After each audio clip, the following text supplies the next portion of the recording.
First and foremost, as always, want to give all honor and praise and glory and thanks to the Most High, Ahayah, Ahayah, Bahashem Yasha, or Wakadash. For those who don't know, that's the true name, the true Hebrew name of the true creator of the Hebrews, Ahayah, Yasha, which is His Son, His only begotten Son, our Lord and Savior. For Rawak, Kodash is Holy Spirit. She's also referred to in the Bible as wisdom. So, it's been a lot going on in the world that the title of our lesson embodies. The title today is We Must Be Light in the Hour of Darkness. Okay? The hour of darkness. You don't hear about that too much, right? What's the hour of darkness? Okay? According to the scriptures, the hour and the power of darkness is also referred to as the time of the Gentiles, right? But it's the allotted time that the Most High has given to Satan to rule over his children.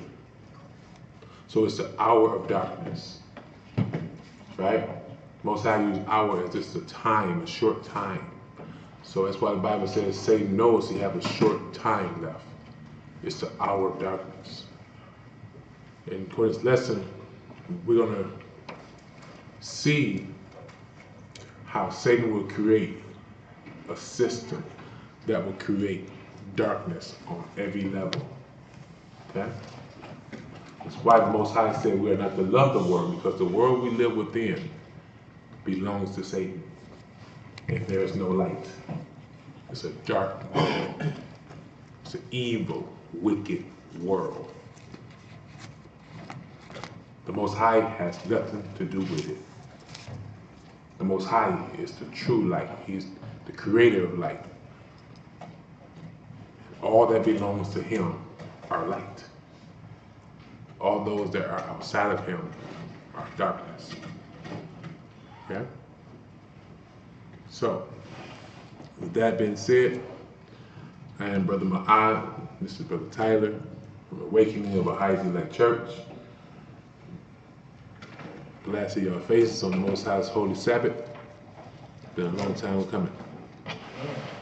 All week I desired to be back with y'all. That's my heart desire to be with y'all more often, but as y'all know, because of the circumstances, it is what it is. So I give all praise to the Most High for allowing me to make it back home safe, to sit here and do the work before His children. So, let's get it. The first precept for the day is Ephesians chapter 6, verse 12.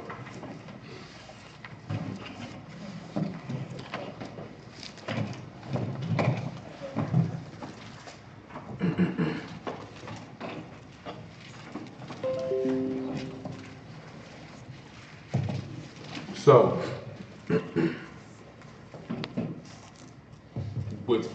to add on to what we was talking about in the introduction, this is the hour of darkness, right? So there's a spiritual warfare going on.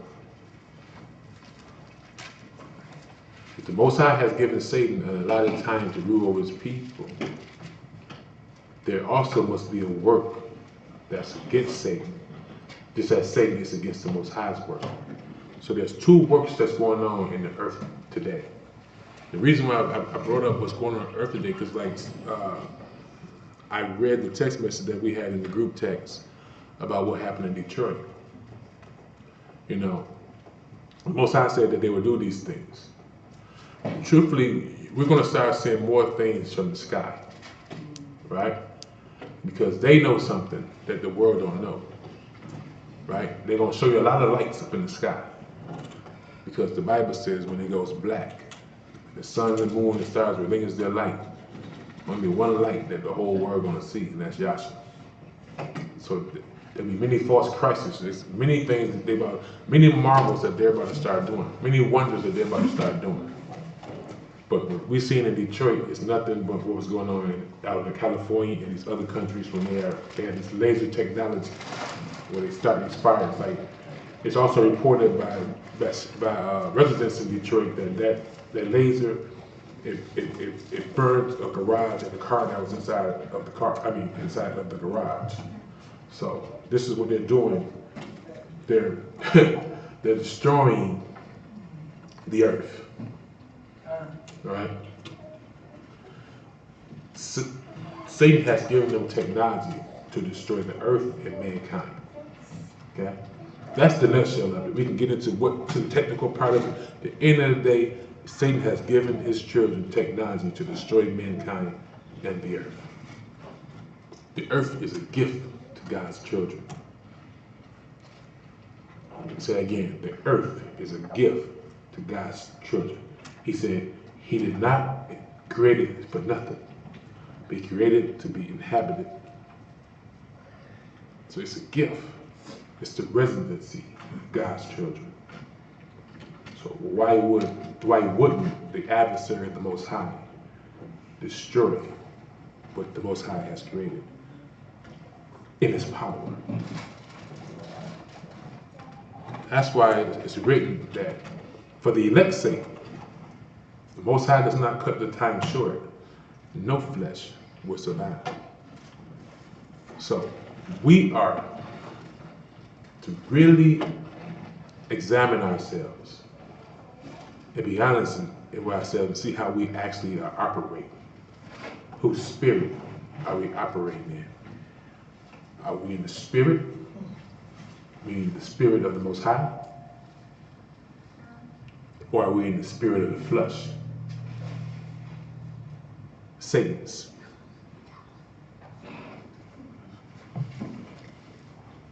Honesty is the best policy. Because these devils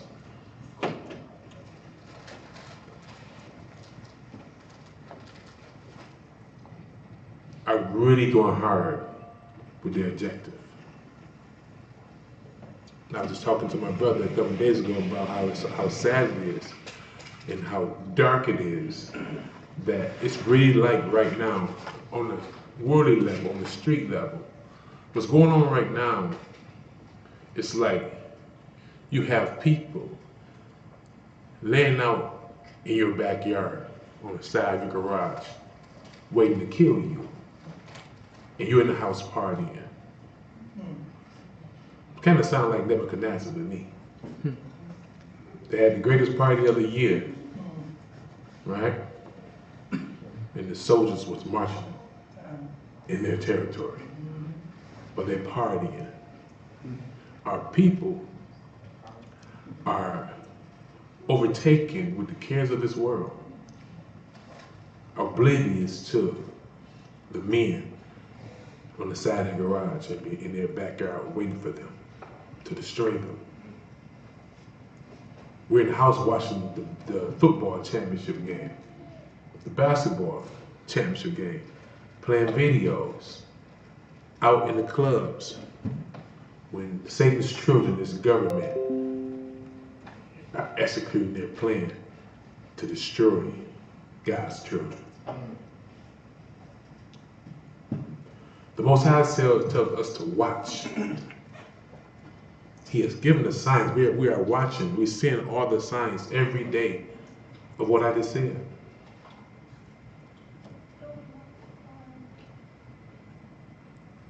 Ask yourselves, if you were that individual who had men laying out in your backyard to destroy you, and the Most High bless you and look through your back window and see them, what would you do? What would you do? Would you just sit there and continue partying, or would the music stop?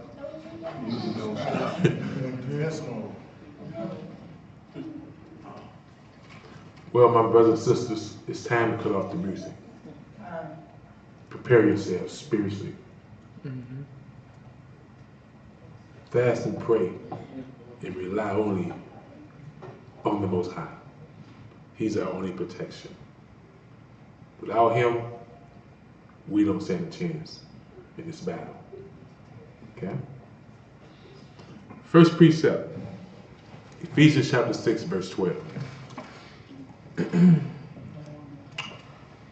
The book of Ephesians, chapter 6. I want to read this first scripture, okay?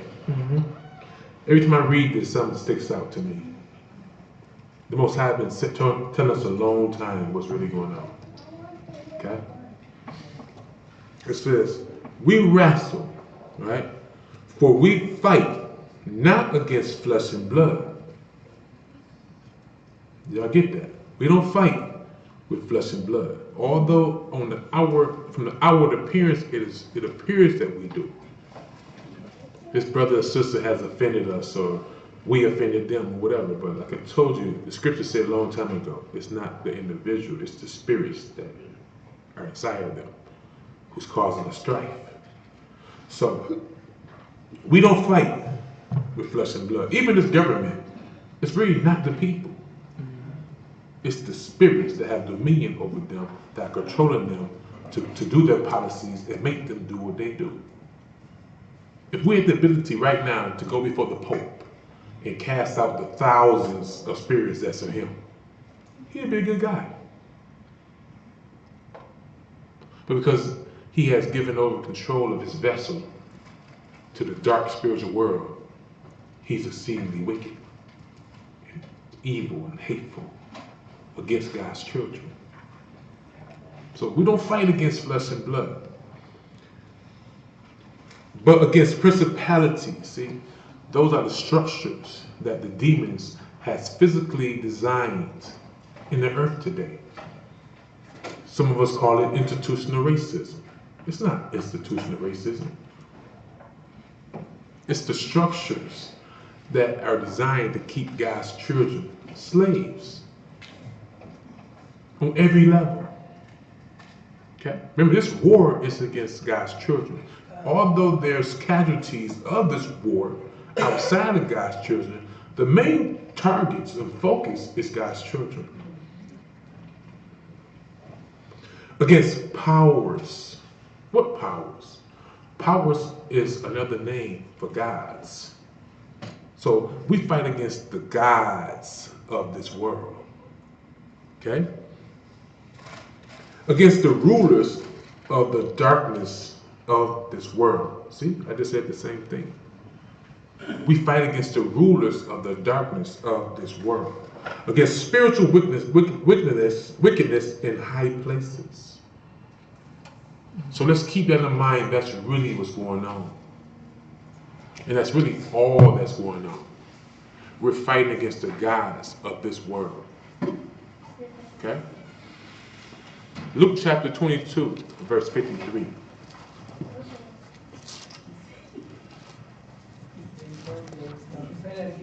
Luke chapter 22, verse 53. Yep.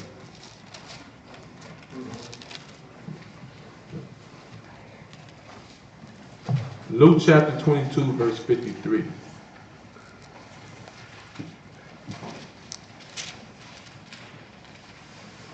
This is going to tie into what the introduction was about.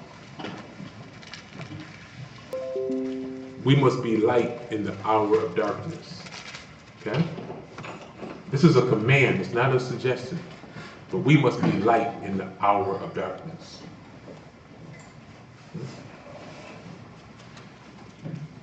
Let's get it. The book of Luke, chapter 22, in verse 53. When I was daily with you, is that right? Yeah. When I was daily with you in the temple, ye stretched forth no hands against me. But this is your hour and the power of darkness. This is Yahshua talking to the Jews, to the Pharisees. He says, when I was daily with you in the temple, you stretched not your hand out against me. Right? And that's why I consistently say a lot, because I had a conversation with one of our brothers about, security, right? I remember last year at the Passover when I was asked to be security for the elder, of a congregation of people. And I did it out of obedience. But it always bothered me, you know, because I'm like, if we really trust in the Most High, y'all hear me say often, when my time is up, I would have done the work that the Most High has purposed me to do. No man would touch his servant until the Most High says so. You know. So I talked to the brother about this Passover. Let's not do security, my brother. We have heavenly security, angelic security. Are not we Judah? Did not the Most High have an angel before our Father? Who we trust in? What have we done? Like when I was in the world, that's something different. You know what I'm saying?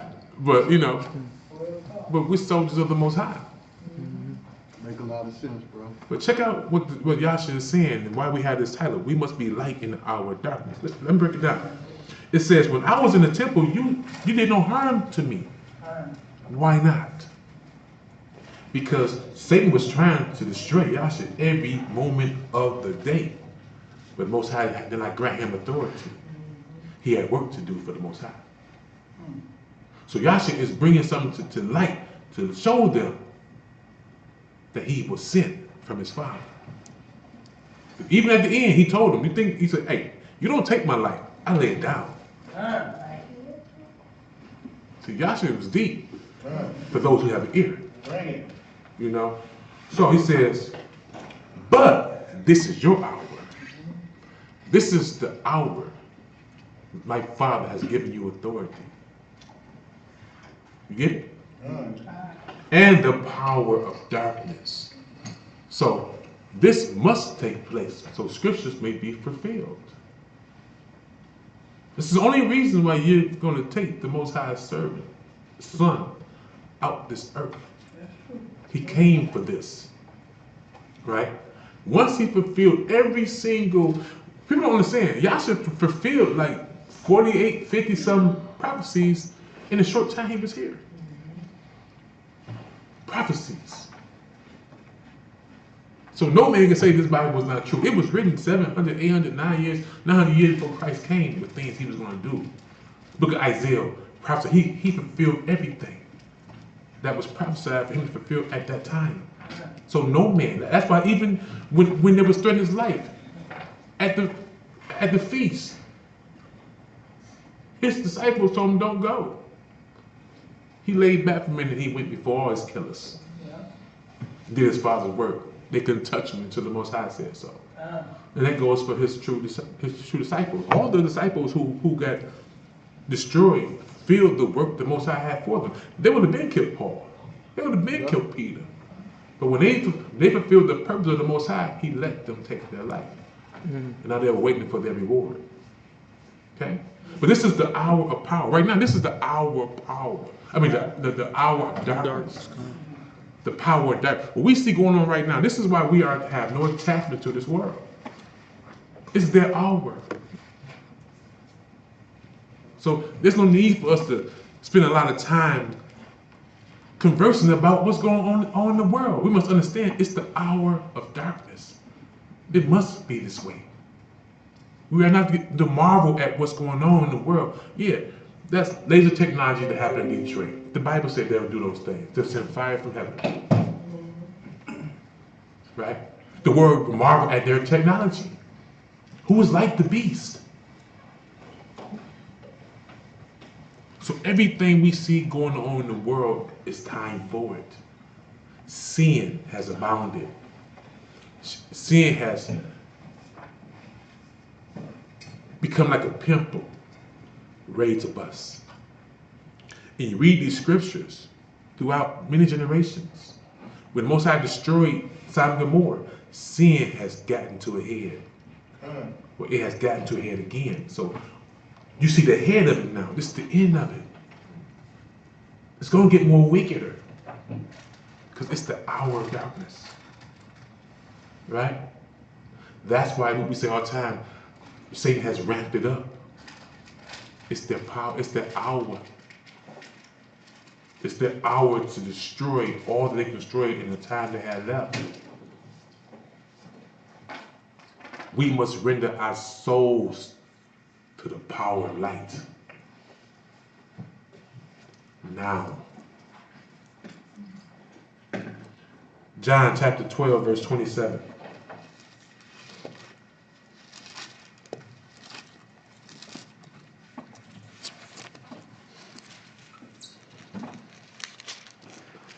St. John chapter 12, verse 27.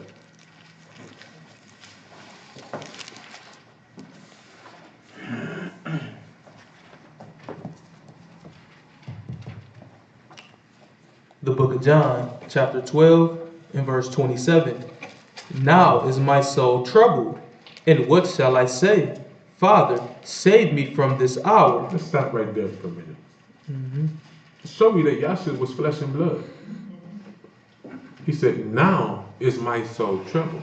I was talking to our brother in Atlanta a couple days ago. I was telling them, I don't care what no man says. No one wants to die. Death is really contrary to life. Like, yeah, do I want to, I say all the time, I want to die gloriously for my Father, but I don't want to die today, unless it was for that cause. I don't want to walk outside, somebody shoot me, get in an accident, and die. I don't want to die that way. No one wants to die. Yahshua, you know, he created life, did not want to die. It's really contrary. Why is his soul troubled? He's about to die, and he knows it. So, but check out the mentality of our big brother, our Lord and Savior, Yahshua. He says, now is my soul troubled. And what should I say? We should learn from this, right? So when our times come, when our soul is troubled, when the fear of death is among us, what should we say? Should we say, Father, save me from this hour? See, listen to the words our brother is saying. People read the scripture and don't understand what he's saying. He's teaching us a lesson. What should we say? Well, he's asking his disciples to think. When your time comes, because the servant is not greater than his master, what should you say? Father, save me from this hour? But check out what he says. But for this cause I came into this hour. He knew why he came. Do we know why we were born? See? So when our time comes, we ought to have the same mentality. The Most High took us out of darkness, as the scripture says, into his glorious light, to be light to the world. So when our hour comes, should we say, Father, save us from this hour? Or should we recognize, for this cause, to glorify our Father, bring it on? Have no fear of death. Although our soul will be troubled at the time, every single prophet that died, soul was troubled. But they recognized their cause. We must recognize our cause when it comes. So we don't compromise. Because this is a mentality we must have. I'm trying to tell you, you got to understand this. Visualize this. Because this is, in football, right? When I was in football years ago, we used to have this saying. There's a lot of big, strong, buff men play football, but many cowards. Usually some of the most brutish cowards in the world with a helmet and some pads on. Was always say, in 6 inches, you could tell the heart of a man. I just watched on the last, I was in a truck stop watching, home, I was at home, watching the last part of the football game a week ago or something. I think it was, I don't know who was playing, but they won the game this way. Quarterback throws the ball, the guy jumping for the ball. All the brother had to do was basically just go up and grab the dude and throw him down. Don't even gotta spear him, hit him hard, just grab the brother, put him down, game over. He ducked his head and closed his eyes and missed the brother. He scored and won the game. But in 6 inches, you see the heart of a man. See? That brother talked much trash for this moment. But you show fear. You close your eyes and duck your head. Coward. See, the truth is the truth. You can't hide from who you really are in these moments. So we can say, yeah, we the truth, we love Ahayah, we love Yasha, all this stuff. But when your soul is troubled, what you gonna do? Real talk. Many people say, no, we ain't gonna compromise. Watch, you'll be the first one taking the chill. That's why only a few are gonna make it. So Yasha is teaching us a lesson. For this cause, I came into the world. The Most High has sent men and women into this world to be light to the world, to save those children of His who will be obedient. That's why it's so important for us to know who we are. And that don't mean that we know we Israel. That means that we know we are representatives of the Most High. Come. And again, our actions and our conduct and our speech must reflect it. Let's keep going. 1 John chapter 3, verse 8.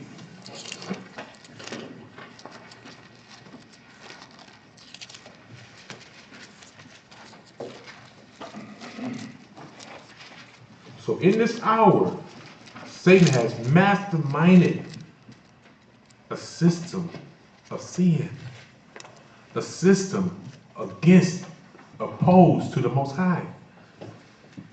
There is absolutely nothing in this world that is reflective of the Most High but His true children.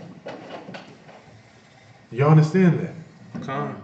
The only thing in this world, I'm going to say again, the only thing in this world of the Most High is His true children.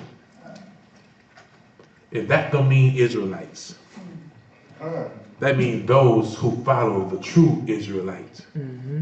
Yasha, the Messiah. Everything else is of Satan. Everything. Every single thing in this world belongs to Satan. The Most High has given him authority. Okay? Let's get it. The book of 1 John chapter 3 and verse 8. He that committeth sin is of the devil, for the devil sinneth from the beginning. Beginning of what? From the beginning of creation. See, this is the root. This is the root of sin. Satan. Let's go. For this purpose the Son of the Most High was manifested, that He might destroy the works of the devil. See that? That's why Yasha came. To set the pattern.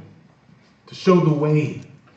How His true disciples can destroy the works of the devil. And being that light is the example for others to watch. As the Bible says, see your good works. So they may glorify the Most High. Because by your good works, that's why I keep the Most High keep using me to inform His children. It starts in your own household. Because trust me, you don't see them. But in every household, including my own,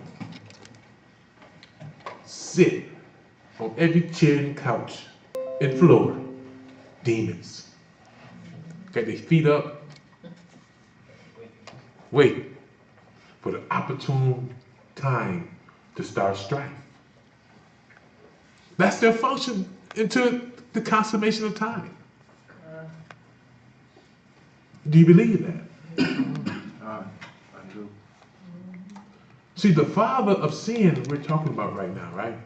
I was talking to a brother a couple of days ago. I was telling him, look, bro, one thing my father did tell me that I honor.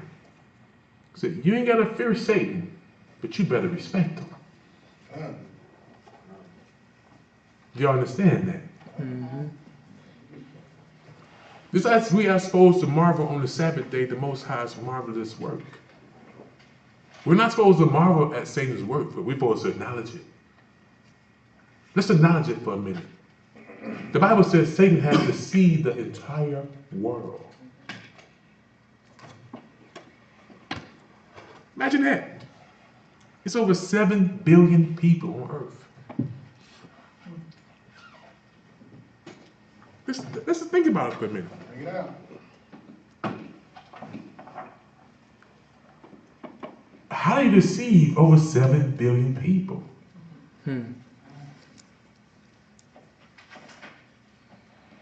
So cunning that most people don't even believe in them. They believe this world just happened to be so. But these are the wiles of the devil.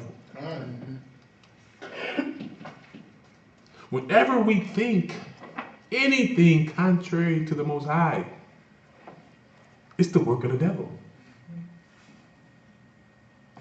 I want us to break it down to the lowest level. Let's start with the small things, because that's the most dangerous. Think about yourselves. Small things that you think aren't important. You thought that was your thought. Right? It was the demons. This is the hour. When you think that, oh, that ain't that important. It's that important. You're righteous in little, you're righteous in much. If you're wicked in little, you're wicked in much.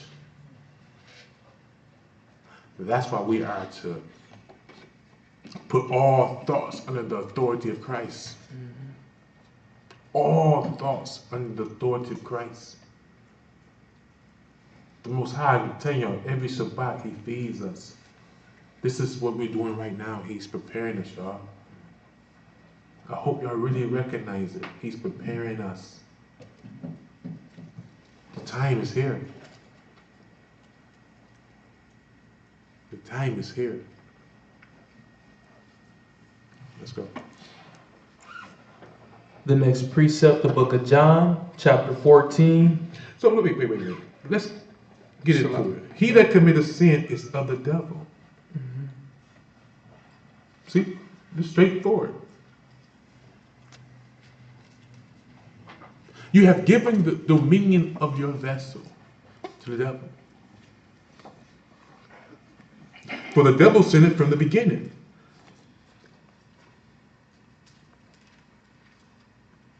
It didn't start on the earth. I was talking to the brother, the same brother that's in healing class today. I said, bro, you're talking about men.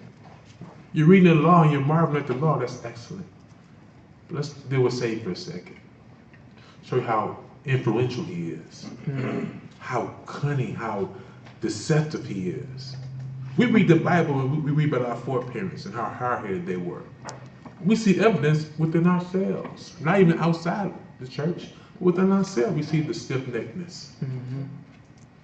And we have never seen the Most High, nor Christ.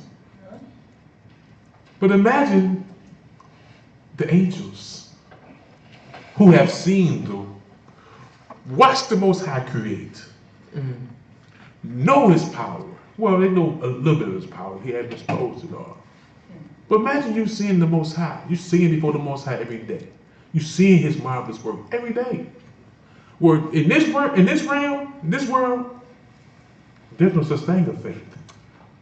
It is what it is. We are the ones who need faith, because faith is for things not seen, hope for. Right? They see the Most High. How do you get someone to go against a third of the angels to go against the Creator? See, that's what I'm telling you. You got to respect Satan, man. Do y'all get it? If he deceived a third of the angels, and I'm going to say it again, there's myriads and myriads and myriads of angels. That's millions times millions times millions of angels. We like work. Do y'all see why vanity is his favorite sin? He makes us think we're something.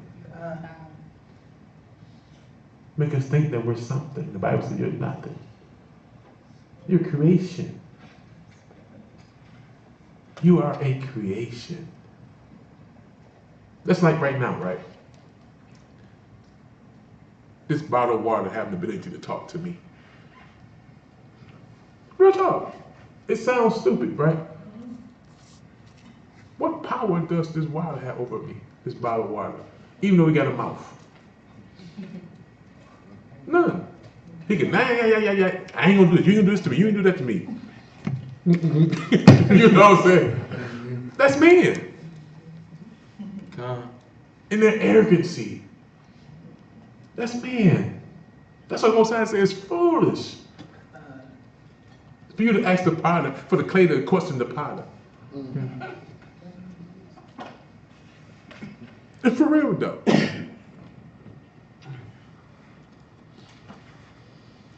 Let's get it. Next precept, the book of John, chapter 14 and verse 30. Once again, that's John chapter 14 and verse 30.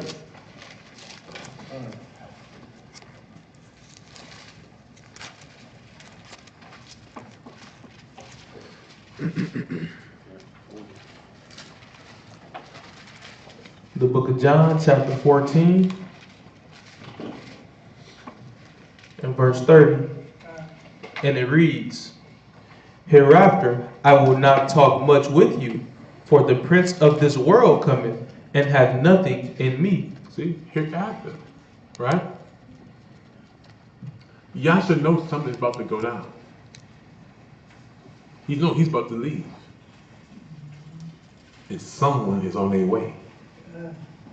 The prince of this world, who has authority of this world. He says, and he has nothing in me. Right? Go to the Strong's, and it would say there's no man or woman belonging to him. So with Satan, there is no one on Satan's team but the Most High. Not one. Not one angel or not one man of the Most High. So Yasha knows that Satan about to get cast out of heaven and will not be able to return. Because what he has done fulfilled that moment where there's about to be a spiritual war in heaven. Some angels about to go to war and get kicked out. He says, so I won't talk to you more, for the prince of this world cometh and have nothing in me. Right? Remember, Yasha came to build a foundation, to start a work that would spread worldwide into the end of time. He sent man to be light. He built leaders to be light for generations against this work that's going on. Right? John chapter 12, verse 28.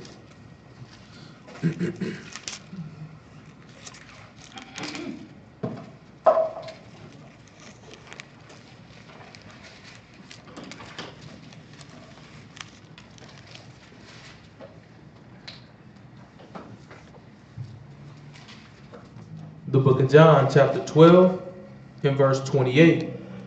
Father, glorify thy name. See, that's what it's all about. And I tell you, this is why we must be true representatives. It's about glorifying the Most High name. Satan and mankind has profaned and blasphemed the Most High's name. Think his name don't mean much. That's what it's all about. It's about what the Most High said is true, or what the Father of sin said is true. That's the court case that's been going on.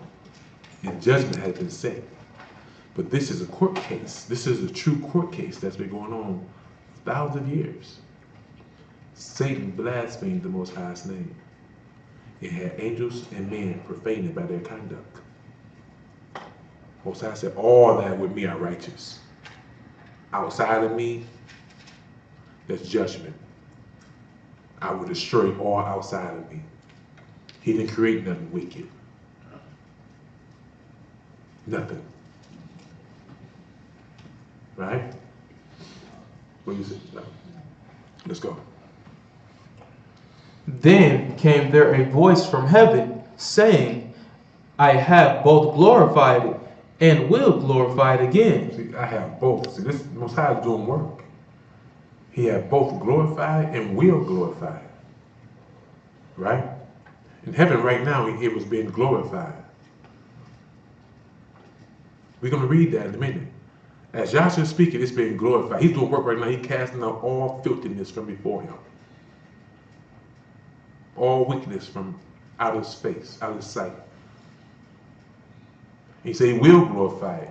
Yahshua is about to be crucified, a sacrifice for the children of Israel, to be reconciled into their God, their Father, their Creator, to be likened to all nations, to gather all things righteous to the Most High.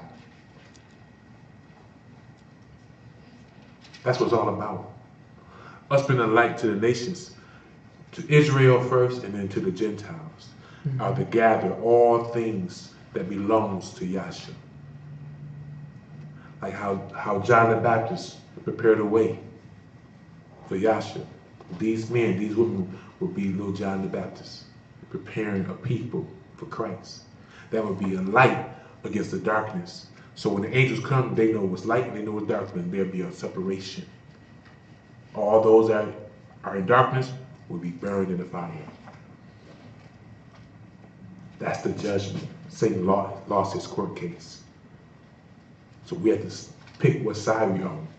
The Bible says there's no straddling the fence concerning the Most High. Can you give me righteous today, wicked tomorrow? Must be consistent in this walk. Okay? So he would, like I said, concerning this so-called flight doctrine. The flight doctrine is contrary to the scriptures. The Most High said he will gather his children from the four corners of the earth. He will. Okay? And he'll be glorified in his children. He said, and I will be glorified. The last time he will be glorified in his children. The whole earth will see him. In honor and reverence the Most High Ahayah, the sure Ahayah. Okay? Christ says, the nation of the kingdom that do not want to serve me, bring them to me and slay them. Because those servants of Christ have glorified his Father. Those who despise them will be slain. Okay? Let's go. Verse 29. The people therefore that stood by and heard it said that it thundered. Others said, an angel spake to him. Yahshua answered and said, this voice came not because of me, but for your sakes. It didn't come because Yahshua, it came for the people's sake.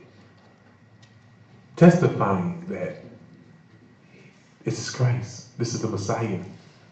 He was sent by me. So the Most High is testifying to the people. This is he that was sent. That's why Yahshua always said, he always said, so you can believe that I am he. My Father sent me. So now that's that union. The Most High is confirming that he sent Yahshua. He's the one we must follow. Not the Pharisees, not the religious leaders of the times. Let's go. Verse 31. Now is the judgment of this world. Now shall the prince of this world be cast out. Told you. Yahshua got the memo. Satan and his angels were cast out when Yahshua came to fulfill what he fulfilled for the Most High. See, it's deeper than this man. This affects the angelic world too. The Most High said when he said he gonna shake the heavens, anything that ain't firm in the Most High will fall off. Here comes a fall. Satan and his third angels cast out of heaven. Okay? Let's keep going. The next precept, the book of Revelation, chapter 12 and verse 1.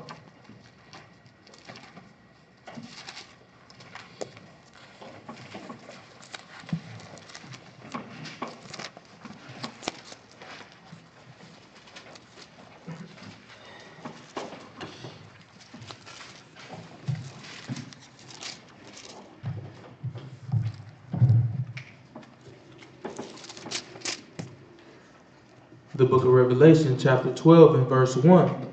And it reads, and there appeared a great wonder in heaven. That's what Yahshua was beholding. He was speaking.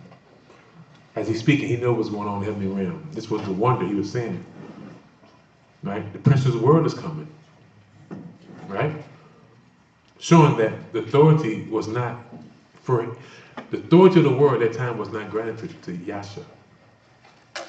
That's why Yahshua told Satan, when Satan offered Yahshua the kingdom of the world, he said, what my Father has promised me is much greater. This is not my kingdom. Right? So here comes the king of the world. Here comes the king of darkness. Okay? Let's go. A woman clothed with the sun, and the moon under her feet, and upon her head a crown of 12 stars. And she, being with child, cried. Let's stop a minute for those who are in the audience and watching the video who don't understand who this she is. This woman represents the nation of Israel. The 12 stars are the 12 sons of Jacob. Israel is about to give birth to their king, their Lord and Savior, Yahshua, the Messiah.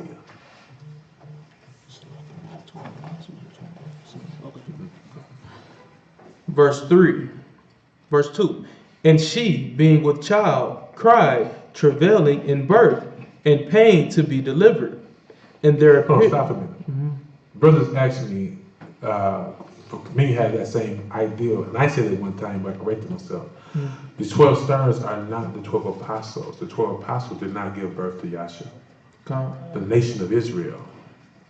That's why the genealogy in the Bible is so important. It's proved that Yahshua comes from the tribe of Judah, from the nation of Israel. Judah being the fourth son of Jacob. Okay? Let's go. And there appeared another wonder in heaven, and behold, a great red dragon, having 7 heads and 10 horns, and 7 crowns upon his heads. So, every king has a city of rulership, right? Yahshua's city, Israel, the Yahshua city, is Jerusalem. Zion is in Jerusalem. That was the city of David, the city of the king. Well, Satan has a city too. It's called Rome. Okay? It's his seat. It's where he rules from, the world. So the Bible says, he gives a physical example, that it has 7 heads and 10 horns, right? But the 7 heads represent the 7 mountains that surround Rome. The 10 horns represents the original EU. Those men that he will use to dominate the world. Religiously, was it spiritually, and physically. Okay, let's go. And his tail drew the 3rd part of the stars of heaven. So the Bible is calling the stars angels, because that's what they are. Right? Let's get it. It's going to tell us that in a minute. Let's go. And did cast them to the earth. And the dragon stood before the woman, which was ready to be delivered, for to devour her child as soon as it was born. Now we know this is talking about when Yahshua was born. Satan had got into King Nimrod to try Herod. I said Nimrod. He did with Nimrod to destroy Abraham. Thanks for the correction. He got into King Herod, the Greek, to set a plan to destroy the king of Israel, the king of the Jews. He sent the wise men to gather his whereabouts so he can destroy him. And when he could not find him, he set out a decree to destroy all men child 2 years and under. So this is what the Bible is telling us. It's putting in a nutshell the whole event of Yahshua's nativity and his crucifixion and his resurrection, and also goes into the flight of Israel, the obedient Israel into Africa. But let's go. And she brought forth a man-child who was to rule all nations with a rod of iron. Is there any other man prophesied to rule the nations with a rod of iron besides Yahshua? I didn't think so. Okay. And her child was caught up unto the Most High and to his throne. Right, so this child didn't come pop out his woman's womb and then go back up to heaven. Right? Yahshua fulfilled the purpose that he had served for the Most High during the time on earth. He was crucified, and when he was resurrected and went to sit on the right hand of his Father, waiting for his time to rule. Let's go. Verse 6, and the woman fled into the wilderness. The wilderness is Africa. Okay? Now, Yahshua warned the disciples. He says when Jerusalem is compassed with the Roman army, free to the wilderness, free to the mountains. They call them the Atlas Mountains. Okay? So now we're seeing that flight. When Jerusalem was surrounded, when Jerusalem was surrounded by the Roman Empire, by Roman soldiers for 7 years. Prior to that, those obedient followers of the Messiah fled. And those who didn't got destroyed when Jerusalem was destroyed in 70 AD by the Roman Empire. Okay? So this is prophecy right here. Okay? Showing the Bible is true. Well, let's go. And the woman fled into the wilderness, where she had a place prepared of the Most High, that they should feed her there 8,260 days. This is the time when we built Africa. Okay? We had structures and cities and kingdoms way more grander, superior than the Hamites. Okay? There's still archaeological evidence of that to this day.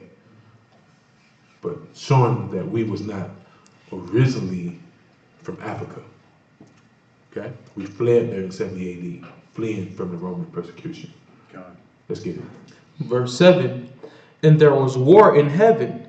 Michael and his angels fought against the dragon, and the dragon fought and his angels, and he prevailed not, neither was their place found any more in heaven. And the great dragon was cast out, that old serpent, called the devil and Satan, which deceiveth the whole world. See, he deceived the whole world. He deceived them so much, they don't even know that they're deceived. Mm-hmm. Now that's sorcery. Let's go. That's true magic. He was cast out into the earth, and his angels were cast out with him. I told you the stars are angels. Okay. And I heard a loud voice. No, I finished it. What we doing? 17. It's okay. Go ahead. And I heard a loud voice saying in heaven, now is come salvation and strength and the kingdom of our God and the power of his anointed. For the accuser of our brethren is cast down. Who? It's Satan. He's the accuser of our brethren. See, not this. This is in heaven. Mm-hmm. Every day, Satan going to the Most High, irritating them, telling on his brothers and sisters. Mm-hmm. See, watch this person, watch this brother, watch this sister, accuse them of things. The angels are excited, like now has come to pass in the salvation, the kingdom. Like they sick of this dude, right? For the accuser of our brethren is cast down, which accused them before our God day and night. And they overcame him by the blood of the Lamb. See, this is what I'm saying. This is a court case, right? Satan was on trial. And he was accusing the brethren in heaven and on earth.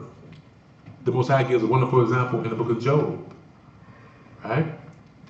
So it says, but when Yahshua shed his life for the nation of Israel, it's deeper than this nation of Israel. Okay? He says, now has come the kingdom. Remember, all things in heaven and on earth was given to Yahshua. Right? There's one kingdom. That's what I call the kingdom of heaven. It's going to be heaven and earth in harmony. Okay? But because of this blood, mankind are able to be reconciled to the Father and escape the wrath of him if they are obedient. That word if again, if they are obedient. Let's go. And they overcame him by the blood of the Lamb and by the word of their testimony, and they loved not their lives unto the death. See, there we go. That's the key. These men and women who overcame because of the blood of the Lamb, because of the sacrifice of the Lamb, they loved not their lives. Right? It says, not their lives unto death. So the former life, and some of us, the life we're living right now, God despises it. But the blood of the Lamb condemns you. God despises it. You have to save your life. You have to say, do y'all know the definition of cross? When it says, when Yahshua says, he that serves him must pick up his cross. The definition of cross is self-denial. You must deny yourself. That's what he's saying. You must deny yourself. So if anything, that's why he says all the time, remember Lot's wife. She didn't deny herself. Even though she was on the path. That's what we forget. Lot's wife was on the path to salvation. So many of us in this so-called truth are on the path to salvation. She was almost there. The same enter her. Made her reflect back on the past. Made her reflect back on the world of darkness. To remember the things she loved. Even her children. So that's the important lesson of Lot's wife. Remember, she was on the path, but she still had an attachment to the world. And that world at that particular time was in destruction. So for us, we're on the path like Lot's wife. Babylon is falling right now. It's in destruction. Come. Let us not be like her. Because these ones who get salvation love not their lives unto death. Okay, brother, I ain't gonna be like that. Okay. Do y'all understand that? Come. If we holding on to anything Okay. in this darkness, we're dark. Ourselves. And serve not the one that we profess out of our mouths. Okay? Let's get it. Verse 12. Therefore rejoice, ye heavens. They got some peace right now. Therefore rejoice. So do y'all see what I said? You have to respect this dude. Think he's not what you think. Not too much of yourselves. The angels are rejoicing because Satan is cast out. There's no more influence. This is the beginning of the kingdom. That's the beautiful part about Yahshua's rule, that 1,000 years. There'll be no wicked influence. There'll be no more thoughts in your mind to do wickedness. Because all those, it's like, for example, when Yahshua was on earth and he was casting out devils, right? Immediately that person was whole. Immediately they was whole, so there was no more of that was controlling them. You get it? Con. In this kingdom, there be no wicked influence. So the heavens are saying, rejoice you heavens, there's no more wicked influence. He's gone. As in heaven, also on earth. Right? Let's keep going. Ye heavens, and ye that dwell in them, woe to the inhabitants of the earth. See, the heavens had their woe. He gone now, but woe, destruction to the earth and the inhabitants. Not even just the earth, but even the sea. Con. They about to get busy. Okay? Woe to the inhabitants of the earth and of the sea, for the devil is come down unto you, having great wrath, because he knoweth that he hath but a short time. The hour of darkness is his short time. The power of darkness is what we're talking about. So within this hour of darkness,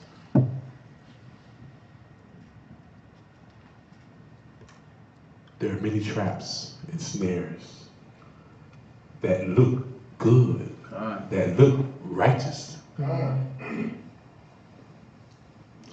but they are like a net laid out for a bird who knows not that the net is for him. It is a hole dug in the ground with a rug on it, and that man and woman walking up on that carpet as if it was solid ground beneath the carpet. That's this world, right? It's like us walking right now and we see like a little, what you call those little things that go over like the sewers? Manhole cover. Manhole cover. Sewer cap. Sewer what? Sewer cover. Sewer cover. But it's not. Made it still like it's not. what it's. Yeah, it's broken though. Yeah. It's not as strong as it's supposed to be. But you put security, you have security in your mind, you see them all the time. Whenever you walked over this manhole with this little cage, or what you call it, cover over it, you were okay. But now it's a trap that looks just like that. And you walk over it, and boom, you fall. That's how this world is, that Satan has to design. It's that. It looks secure, but it's a trap. Verse 13. And when the dragon saw that he was cast unto the earth, he persecuted. So now the dragon saw he cast to the earth. Right? Now, he's cast to the earth. But what he saw is that he can't get out. Remember, there was no more room in heaven for him. So that firmament that the Most High created, this is why man never went to the moon, nor will they ever. Because the moon is not what you think. She's a spirit. Okay? So if the fallen angels can't go back into heaven, how can man? That's what Satan saw. He was cast to the earth. Before he was able to go to the portals and go back to heaven and accuse the brethren on earth and in heaven. Now there's no more access. So I'll tell y'all right now, there's nothing that Satan can create to get him back. Even though he's trying hard, that's the whole premise of NASA. You know, their fake technology that they have. If y'all ever watch this stuff, like I was checking this out, right? This NASA, they rocket shooting stuff, right? They will show you the rocket going up, right? Then the camera goes off, and then they direct it, and then they make it fall into the ocean because they know they cannot get out. So outside the so-called Van Ryan belt, radiation belt, really that's the firmament Most High has. trapped the fallen angels in. Earth had become their prison. Okay? So, let's go. And when the dragon saw that he was cast unto the earth, he persecuted the woman which brought forth the man-child. So I was telling y'all that the main target is Israel. All these policies that the government has created is against the children of Israel. Even though they're destroying their own people, Satan is going to attack Israel, this woman. Okay, let's go. Verse 14. And to the woman were given 2 wings of a great eagle, that she might fly into the wilderness.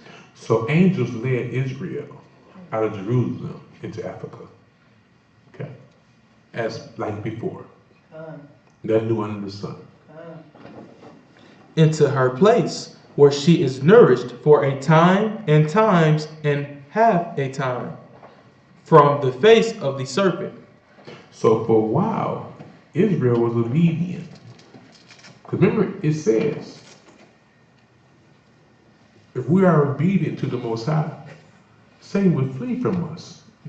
So those who went to Africa was originally obedient for a while. For a while. And then those righteous men and women started to die off. And as always, Satan started to attack the children. Here comes the attack. This attack will make Israel fulfill the prophecy of Deuteronomy 28:68, when Israel will go to a land and sit in slave ships and be sold as bondmen and bondwomen and serve their enemies. Okay? And like I was telling y'all before, when we read about the history of our Gadite brothers and Reuben and Simeon and all them so-called aboriginals, as they like to call them, Indians, right? All their slaughter that we read of from the Spanish and from the Romans, it came through disobedience. This was prophecy. It was prophecy. Showing that these other people, even though it's a horrible thing to read, it was due to their disobedience. Our people came away in slave ships and suffered horrible things, but it was due to their disobedience. Right? So let's get it. Verse 15. And the serpent cast out of his mouth water as a flood after the woman. So it cast out water after this woman. It's not literal water. Right? This is a spiritual attack. A spiritual attack. Teaching these children that they have to be like their righteous parents. That they have the right to live their life how they want to. The philosophies, the ideologies, entice them with Hamitic or so-called African religions, Muslim religions. Remember? The children started to serve other gods. They left the gods of the God of their fathers. So this is the flood of water. Okay? Salakia. And the serpent cast out of his mouth water as a flood after the woman, that he might cause her to be carried away of the flood. And it was cast away. Right? We've been obedient to disobedient. We was cast away, led away, carried away with these ideals contrary to the Most High. Mm-hmm. And the earth helped the woman. The earth helped the woman. Do y'all know that it was an earthquake that erupted? The Most High caused an earthquake to erupt. And Christ said the Quran caves was opened. A little boy was throwing rocks and discovered the first of the Dead Sea Scrolls. Within those Dead Sea Scrolls were all the scrolls. The Bible is entirety with Enoch, Jubilees, Jasher, all these records, the books of Kings, all this stuff. It was all intact. Not just one cave, but many. And the majority of what they found, they had not publicized it. Right? So So the earth helped the woman. And this is why the Roman Catholic Church is against certain records, and they call them non-canonical. But we know about the Roman Catholic Church that they have no authority over our records because they're not theirs, they're Israel's. So they're the serpent seed. So with them being serpent seed, children of Satan, the spiritual attack will also be to limit the access of knowledge to these people born of this woman. Okay? And the earth opened her mouth and swallowed up the flood which the dragon cast out of his mouth. So there, as prophesied in those scrolls, I think it's in Jubilees or Enoch, one of those records, and it talks about those who will receive these records with joy and will cherish them, but many will reject them because they carried away with the flood, with the lies, right? And the dragon was wroth with the woman and went to make war with the remnant of her seed. So is Israel at war? The Bible, the Most High, is saying that Israel is at war with Satan. Yes. Let's not be carried away like our foreparents with the flood of water. Let's get it. And went to make war with the remnant of her seed, which keep the commandments of the Most High, and have the testimony of Yahshua Christ. So not only do they follow the law, they follow the spirit of the law through Christ. They have the faith and belief that Yahshua is the Messiah. And he is the only one we are to listen to. He's the only one that we are to follow. They have the testimony of him. Right? The next precept, the book of Job, chapter 9, verse 24.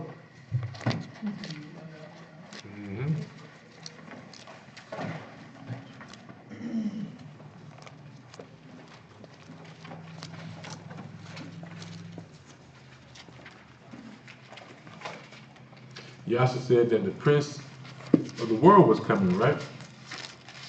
We talked about how authority was given to Satan.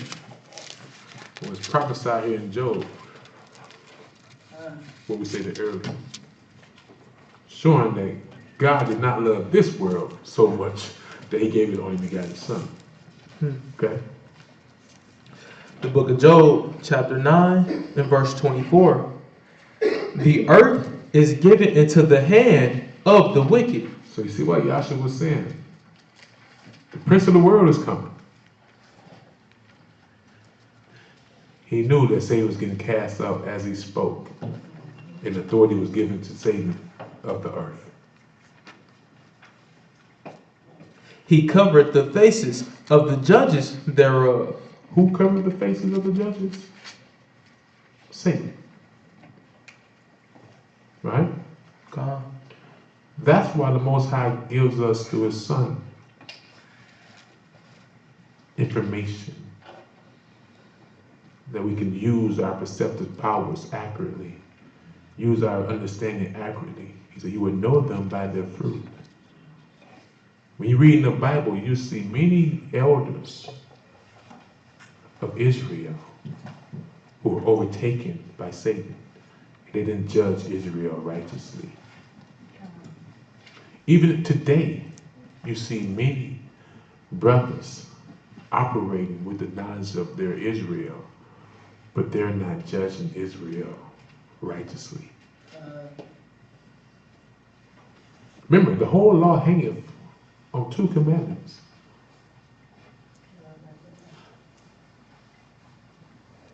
Check it out. I was talking to his brother in London. He brought out a wonderful point yesterday.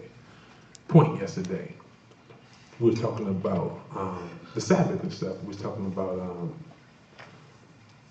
why the priest gave David and his men the shewbread, right?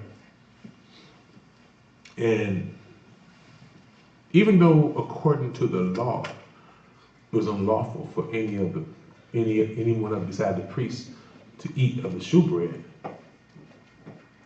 at the end of the day, those brothers loved their brother as they loved themselves. They were running from Saul and his army. They're about to faint. So we let your brother die from starvation because the law says he's not supposed to eat what can save him? What's more, what trumps? See, a law trumps law. Right? It's unrighteous for me to let my brother starve. Is it not?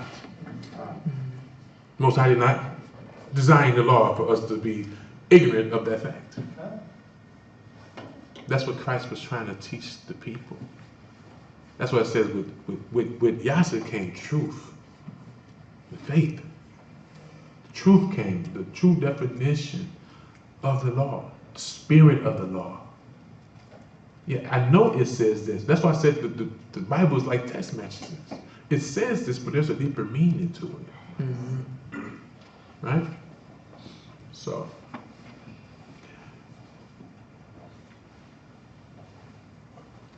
judging Israel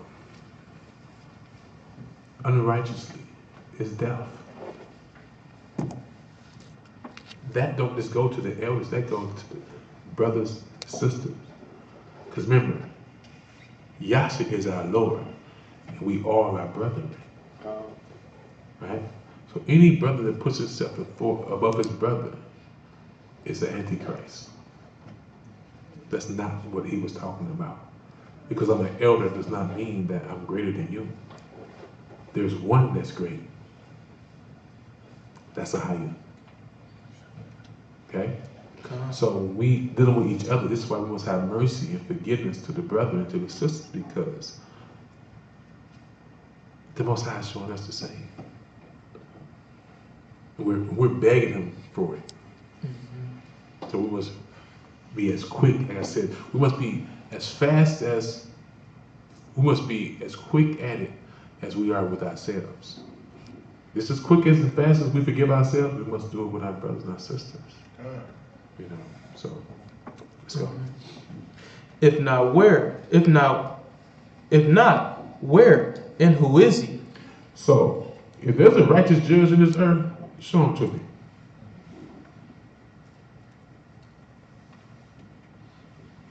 Is there any judge in the world that anyone can say is righteous?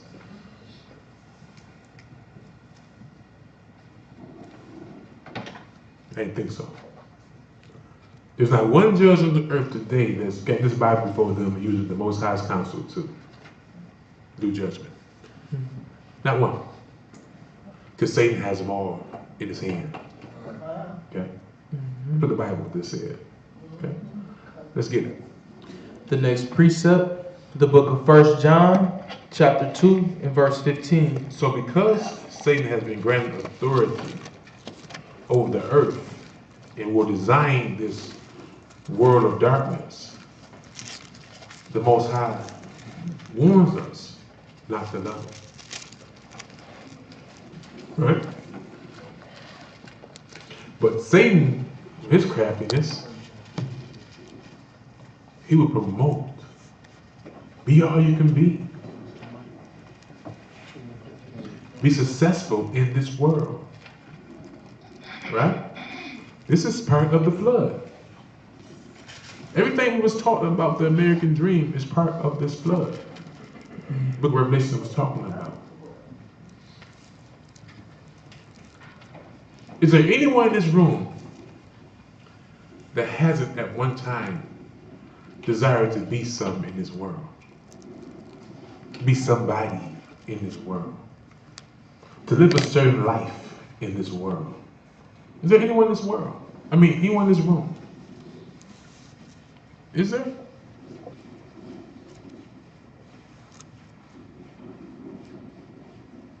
That flood is real, man. Come on.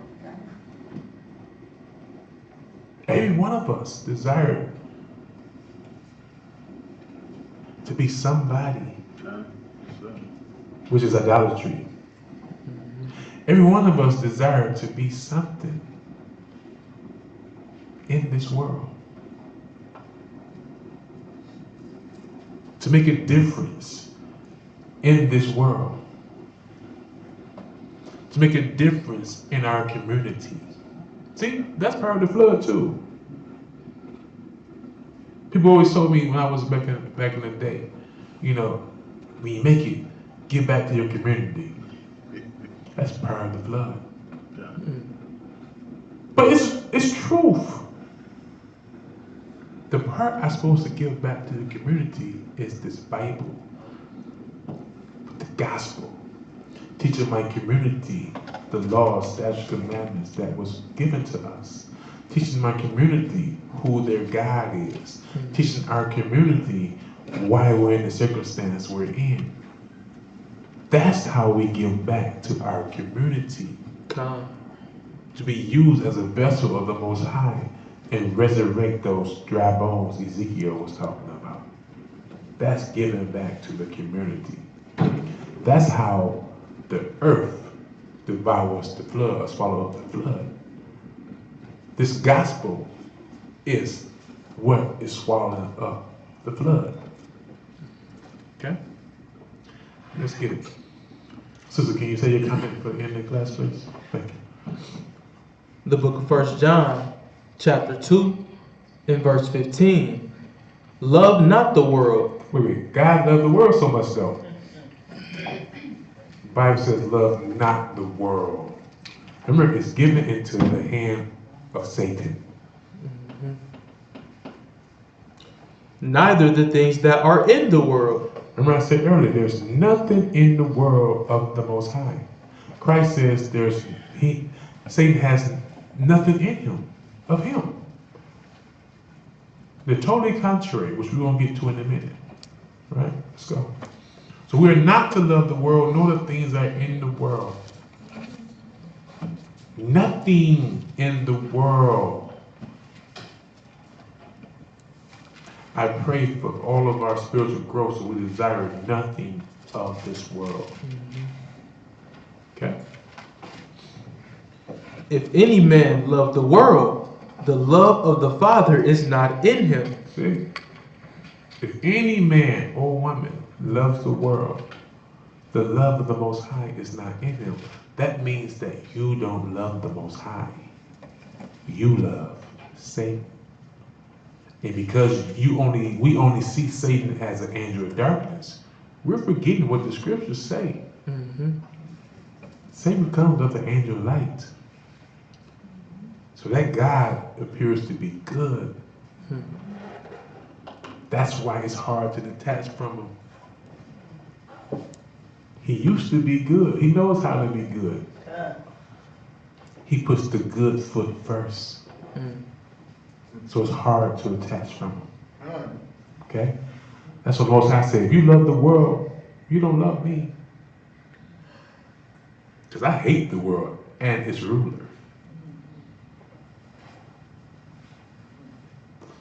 You must love what the Most High loves and hate what He's hate. So for those brothers out here who love to use the scripture that the Most High hate Esau, he hate the world too. Try that one on for a second. Never heard y'all say that. Most High hate the world. I hate the world too. Hate the world, brothers and sisters. Love not it. But love your brother though. His name is Esau. At the end of this lesson, we're going to get into a little bit of that. But my brothers and my sisters, try hating the world and be no part of it first. Let's go. Verse 16. For all that is in the world, the lust of the flesh, and the lust of the eyes, and the pride of life. Stop. That's the flood. Come. That's what He has created, a system that endorses that promotes all that you could think of. That scripture talking about the lust of the flesh. There's many things Satan has created, the lust that you can throw into the box of the lust of the flesh. There's many things he has created that you can throw into the box of the lust of the eyes. There's many things you can throw into the box, the pride of life. They've been at their job they've been doing their job. Okay? Adamantly. How you say it? Adamantly. Adamantly. Okay? And the pride of life is not of the Father, but is of the world. See, all this is not of the Most High. It's of Satan. Remember, it can't be talking about the world, because remember, there's a ruler of the world. We know that it's Satan. So it's of Satan. And this is his world. Let's go to, that's it? Nope, 17. And the world passeth away, The world and Satan passes away. and the lust thereof. But he that doeth the will of the Most High abideth forever. So everything, Satan, everything he touched will be destroyed. But he that loved the Most High and do his will abideth forever. Okay? The next precept, family, the book of 2 Timothy, chapter 3, verses 1 through 7. 2 Timothy, chapter 3, verses 1 through 7. Sister Sabrina, you want to get the food warmed up? I'm trying to break a record today. Bring it out. Trying to get two Chapter and a half 3. hours today, y'all. Looking good, looking good. Good. Let's go.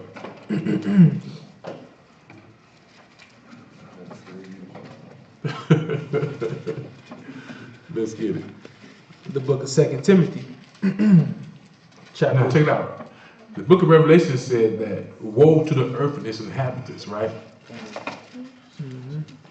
Keep that in mind when we read this first scripture. Let's go. 2 Timothy chapter 3 and verse 1.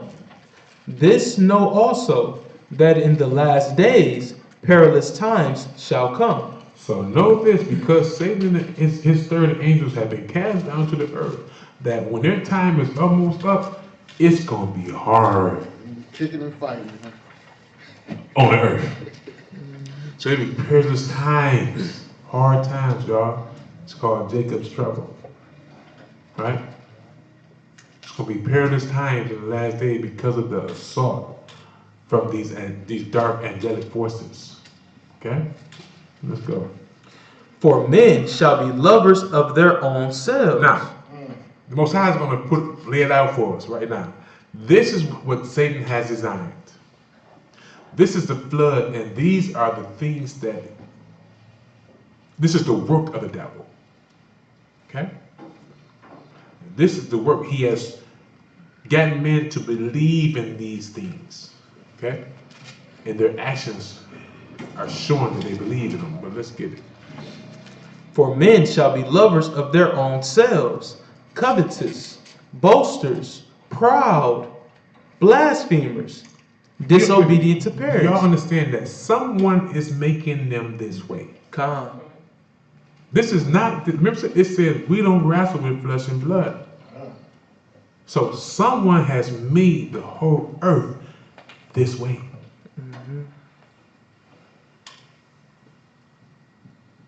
Let's go. Covetous, boasters, proud, blasphemers, disobedient to parents, unthankful, unholy, without natural affection, truce breakers, false accusers, incontinent. Incontinence, like you powerlessly not in control. Okay? You're possessed by demons. This is the hour of the hour of darkness, and this is what it's talking about. This is the darkness right here. This will reside in the darkness. All men and women will be this. Will be thus what we're reading about. Okay, let's go. Incontinent, fierce, despisers of those that are good. Despisers of those that are good. So this is why Yahshua says that, know this first, that a servant is not greater than his master. If they persecuted me, no, they will persecute you. Because these people that will reside on the earth will be despisers of those that are good. So yeah, you'll be spoken of, ill-treated for being righteous.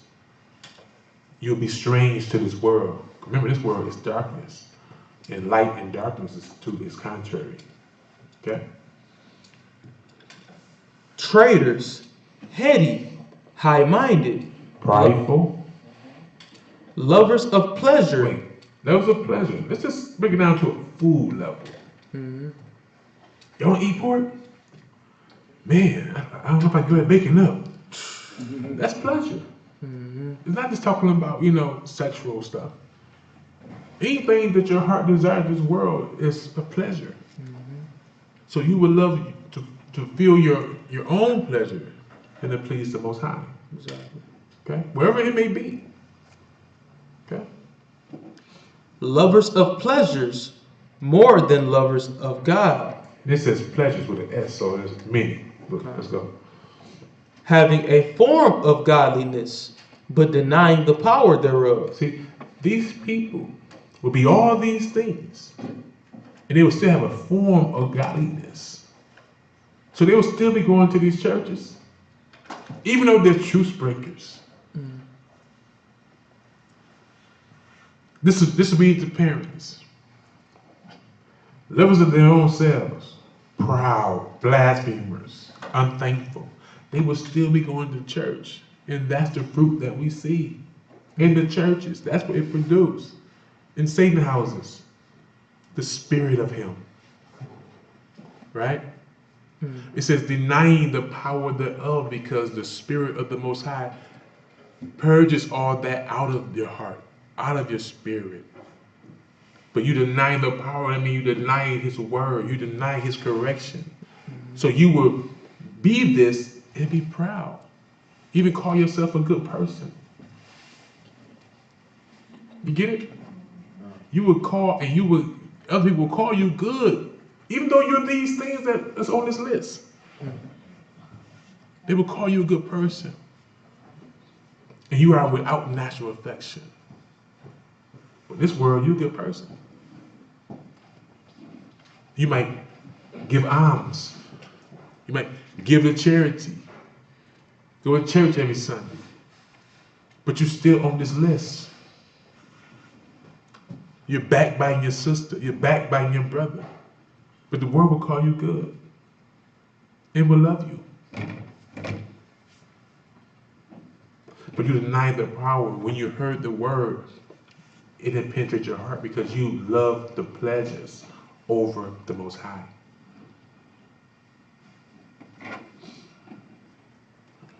Having a form of godliness, but denying the power thereof. From such turn away. It says, from such turn away. Church that. Church. I'm at church, I'll call you. Let's go. All right. For of this sort are they which creep into houses and lead captive silly women laden with sins. There your pastors go. Of this sort, they creep into the houses of women who are laden with sin. Right? And they give all they got for their pastor. Even themselves. Led away with diverse lusts, ever learning and never able to come to the knowledge of the truth. Ever learning, but never ever able to come to the accurate knowledge of the truth. So they read their Bibles, go to church, but never able to come into an accurate knowledge of the truth. Most High says this, not I. Okay? That's why I said about the brothers who hate Esau. You forever learning, but never come into the accurate knowledge of the Most High. He didn't mean for you to hate Esau. He meant for you to hate anyone who acts. You hate the acts of Esau. Exactly. The system that Satan has used his son Esau to create. Hate that and the ways thereof. Most High said for us, what do you say? From such turn away. So the system that Esau has created is for us to hate, not Esau. Exactly. It's the spirit in Esau that you should hate. It's not his flesh. Okay? All praise. Next precept, family, the book of Matthew, chapter 24, verse 12 and 13.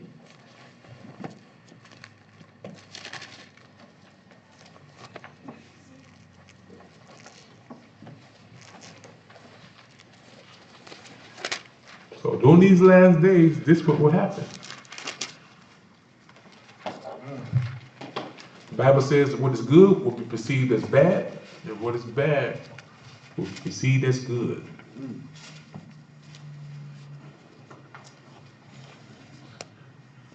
The book of Matthew, chapter 24, and verse 12. And it reads, and because iniquity shall abound. So because sin should abound, that means get way higher than righteousness. Everybody you see will be a natural born sinner and love being a sinner. Mm-hmm. Sin will abound. The love of many shall wax cold. People won't have affection for people anymore. Satan will create a system where our children will lose the ability to socialize naturally. See, when you socialize with people, you interact with people face to face, you might dislike and love that person eventually. Yeah. It's something about being around people that make you like them or dislike them. But if you take that from a person, how can you love someone that you only communicate through text or social media? That's true. That's true.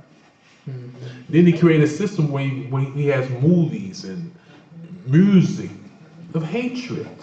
Reality In TV. video games where you just constantly kill and see death to the point where you desensitized to it, so you can see an old man dying on the street, and as opposed to you helping this brother, you video recording it. The love of many will wax cold. So these are the signs we have to watch for, to know that Yasha is at the door. Okay? Let's go. Verse 13. But he that shall endure unto the So end, he that should continue to fight, to rely on the Most High, to fight against the wiles of the devil, will do what? the same shall be saved. The same shall be saved.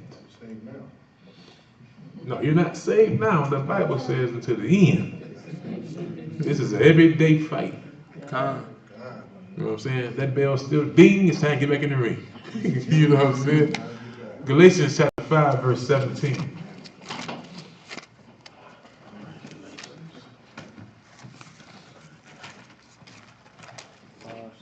Five, 17. Galatians chapter 5, verse 17.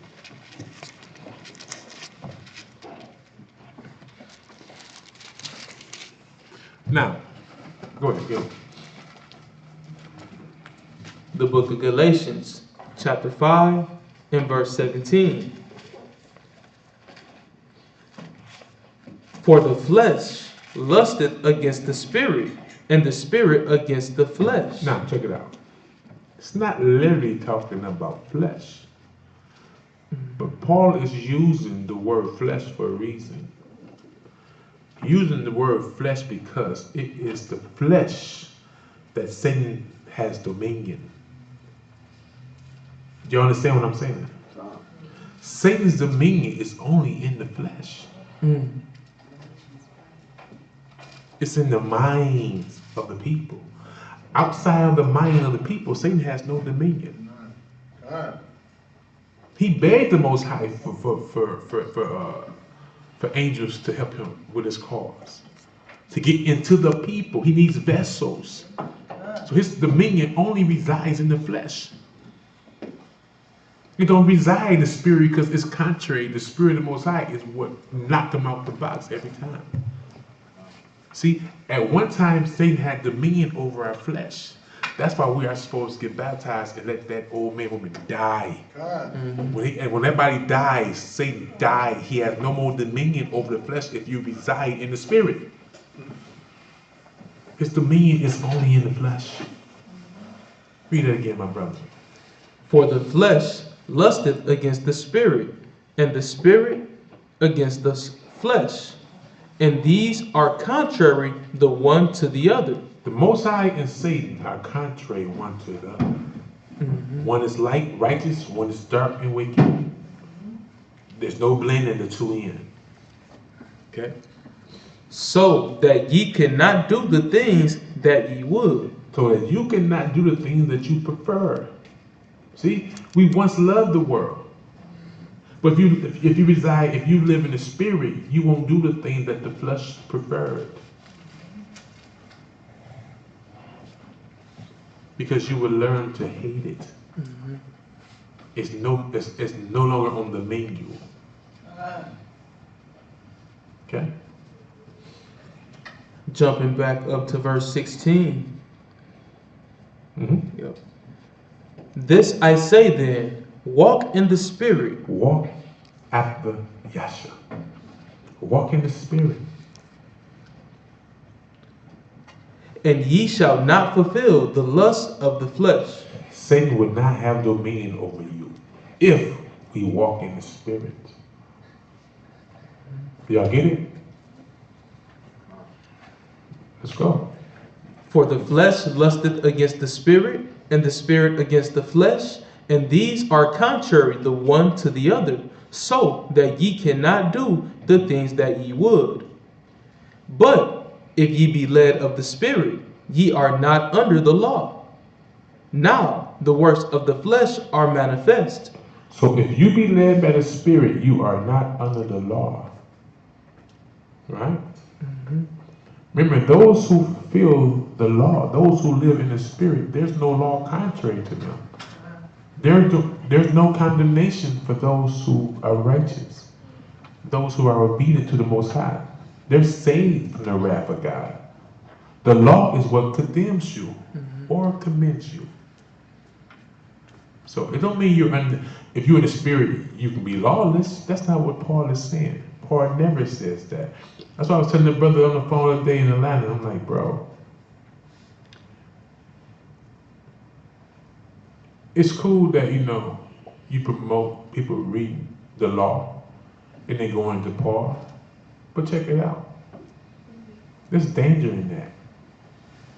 The Most High promote us to have our people eat the roll from the beginning to the end. All those stories in the law are for a reason. Because the Most High said that if a man do these laws, he will live in them. And that's deep. So a person can read the law and then go and try to understand what Paul is saying and still not understand what he's saying, although they read the law. But it takes one to live the law to understand it. That's what Most High said. He says, if a man do these things, he will live in them. He will understand. That's why we can read right now and know that Paul ain't saying that if you walk in the spirit, you're not under the law. That makes absolutely no sense to a spiritual mind. But to a carnal mind, that means I ain't under the law. I can sin. How can you be in the spirit and break God's law? It makes no sense. Get it? That's why one must live in the law. So Paul is saying that if you are following after Christ, there's no law that would judge you. The Most High cannot go down this list and say, I said this, that, and you didn't do this, that. The Most High will say, I told you this. Well done, my son. Well done, my daughter. Welcome to your kingdom that I have prepared for you. That's all Paul is saying. Okay? Let's go. Verse 19. Now the works of the flesh are manifest. Now the works of Satan are manifest. Let's give them. Which are these: adultery, fornication, uncleanness, lasciviousness. Now, let us admit to ourselves. When we once lived in the flesh, was this not on the menu? Were we not doing these things? When Satan had dominion over us? Get it? And notice, this is what Satan promotes through his airwaves. Adultery, fornication, lasciviousness, right? Wicked desires, lustful desires.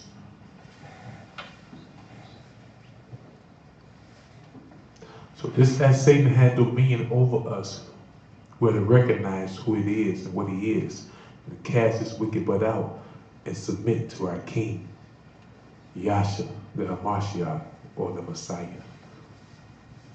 And let's be obedient, just as we were to Satan, even more so to the Most High in Christ. Okay? Verse 20. Idolatry, witchcraft, hatred, variance, emulations, wrath, strife, seditions, heresies, envyings, murders, drunkenness, revelings, and such like. Let's stop. These are all the same things it was saying that these people will be in the last days. Come. That's why the Bible says in Revelation that he had to see the entire earth. These are the things that they are doing. Mm-hmm. They are overcome, overtaken by devils. And we are too, if we're still living that life. In any shape, form, or fashion, we're overtaken by devils. We don't have the Spirit of the Most High if we're doing these things or lusting after these things. Let's get it. Of the which I tell you before, as I have also told you in time past, So this is a reminder that they which do such things shall not inherit the kingdom of the Most High. Read that part again. That they which do such things shall not inherit the kingdom of the Most High. So, see the deception? We read about the ungodly people that will say that they're good. Mm-hmm. Pastors will tell them that they're saved. Although they was on this list, there are all the things that the Most High just mentioned of the work, doing all these works that the Most High mentioned. If you're doing these things, you cannot enter into my kingdom. But there are pastors, leaders, telling our people, although they do these things, God loves them, and they will enter into his kingdom. Remember I said that because it's coming in a minute. Why they are saying these things to God's children. Right? Verse 22. Because most time, just plain and simple, doing these works, you will not inherit my kingdom. Mm-hmm. So there's no interpretation on that. That's, you cannot interpret that no other way. Right? So he didn't say he loved the sinner, but hate the sin. He said, if you're doing these sins, you will not inherit my kingdom. Mm-hmm. Okay? So let's keep going. Verse 22. But the fruit of the Spirit. So this is how you can make it to his kingdom. If you live in the Spirit and you produce these fruits in your actions. This Spirit calls you to do what? Love. Love. Who? The brother Your brethren. and the Most High. The Most High. So if you love the Most High, you know that he will hate you, and he will say you hate him if you're an idolater, if you are a fornicator, if you practice witchcraft, sorcery, if you hate people in your heart. No, let's get that again. It says hatred. Yeah. So how can, brother, can you please? So if you have hatred in your heart to your brother, whether he a Gentile or not, how can you say you are of the Most High? He said, if you have hatred, you will not enter into his kingdom. You get it? That goes for all of us. Let's go. So if you love the Most High, you would do what he's saying. Come. Within that, you will have joy. Right? And he will grant you peace. Even though you are in a wicked generation, even though people will be attacking you, you'll be going through tribulations, in your mind, you will have a certain peace about yourself. Because you understand why you're going through these things. You're fulfilling prophecy. It must happen so. So there's a peace that comes with that. Go ahead. Verse 22. But the fruit of the Spirit is love, joy, peace, long suffering, The spirit that leads you will make you be long suffering with your brother, with your sister, with your mate, with your friends, with your family. calm, You'll be long suffering. You have patience in dealing with people. The other spirit will cause anger, strife, hatred. You won't be able to tolerate. You won't have patience for people or their actions against you. The contrary. Okay? gentleness, You'll be gentle, goodness, faith, meekness, temperance. self-controlled. Even though you're angry at times, you'll have self-control. Against such there is no law. That's what Paul is saying. If you're operating with this spirit, there's no law against you. If this spirit is guiding you, there's no law against you. There's no condemnation. The wrath of God is not for you. The wrath of God is reserved for the other category when you're led by the other spirit, the spirit of Satan. Okay? And they that are Christ's have crucified the flesh with the affections and lusts. They have crucified Satan. If we live in the Spirit, let us also walk in the Spirit. If we live in the spirit, let us be obedient to Christ. The spirit. The next precept, the book of Matthew, chapter 24, and verse 14.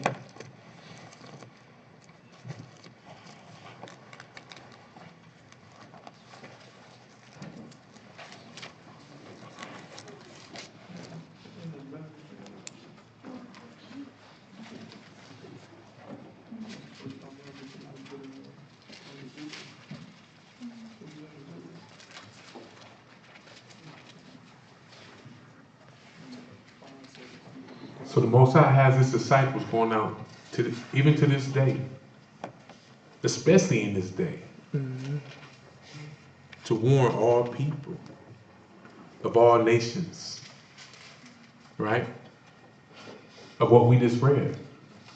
Learn of the Spirit. Learn to live in the Spirit. Because your conduct right now will destroy you.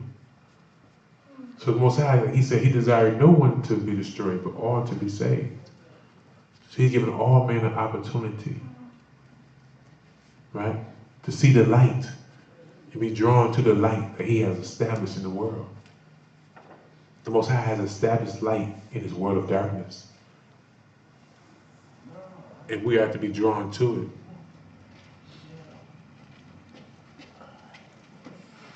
Let's go. The book of Matthew, chapter 24, and verse 14. And this gospel of the kingdom shall be preached in all the world for a witness unto all nations, and then shall the end come. Prophecy, y'all. This gospel, this work that is against the flood of the devil must be preached. This good news of Christ's kingdom, Yahshua's kingdom, right? We're living in the kingdom of darkness right now. So the gospel is the good news of a righteous kingdom. Hope. In the world of darkness, there's no hope. There's many philosophies and so-called religions and ideologies. And there's really, when you get to the end of their doctrine, there's no hope.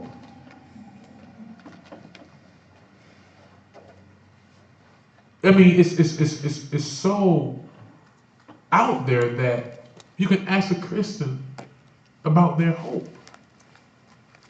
Their hope is you can be all that we just read about that's against the spirit and go to heaven.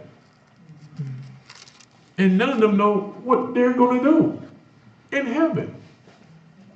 Like, do you not know that angels that was doing what you're kind of doing was cast out? So you don't die wicked and resurrected righteous. I done been a sinner all my life, killed 1,000 people, slept with 2,000 women. I done died, most high made me righteous, I'm in heaven with him. Make that make sense? He said, yeah, I asked for forgiveness, he forgave me. Now, what's the purpose of laws? What's the purpose of a standard of life? See, it makes no sense. That's why we need to think. Use the brain the Most High has given us. None of these religions have any hope. Because without Christ, there's nothing outside that but destruction. We read last week, God said himself, why do you call me Lord, Lord, and not do what I say? Then he said, many will come to me and say, Lord, Lord, and I would say to them in their face, get away from me, you workers of sin. You workers of iniquity. I never knew you. See, that makes sense. That just destroys you going to heaven thing. Whole doctrine of you going to heaven. And you've been a straight sinner all your life. Never repented truthfully for one sin, but you're going to heaven. We gotta follow Christ perfectly. We cannot continue to believe the flood of lies when it says that we are to be that we are subject to sin, because we are not subject to sin. The Most High tells us in our scripture, we must make a choice: serve the devil or serve him. To be in subjection to one or the other. So that means we have power within ourselves to sin no more, as Christ says. It would not be true if Yahshua didn't say so. Right? He made a person whole and said, now go your way and sin no more. So I believe in him. I believe he never lied, so it's possible. Okay. The next precept, family, the book of Galatians, chapter 6 and verse 1.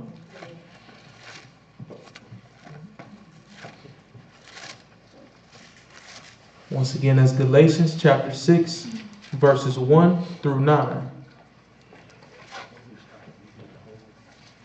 Now here's the proper way to view things when our brothers and our sisters are overcome by Satan, right?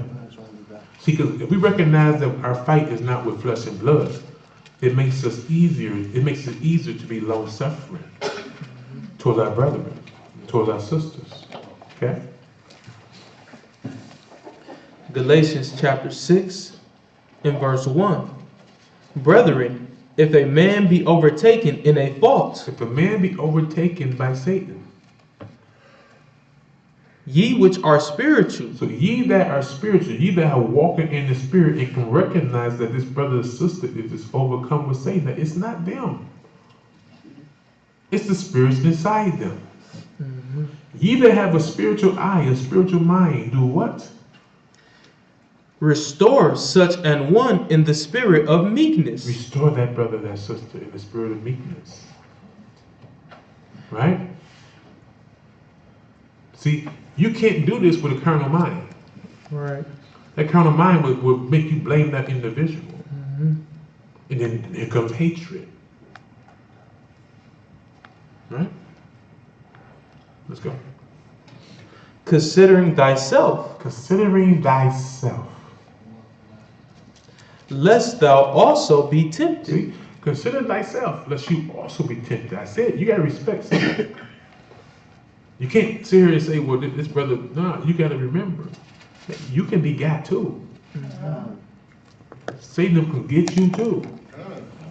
It's like they got your brother and your sister right now. Like I told you, Lot's wife was on the path to salvation. But then she was tempted. And I was just going to say, we got to always also remember, like before we were called, we were got then. You know, let us not be too far removed in our mind and not respect Satan.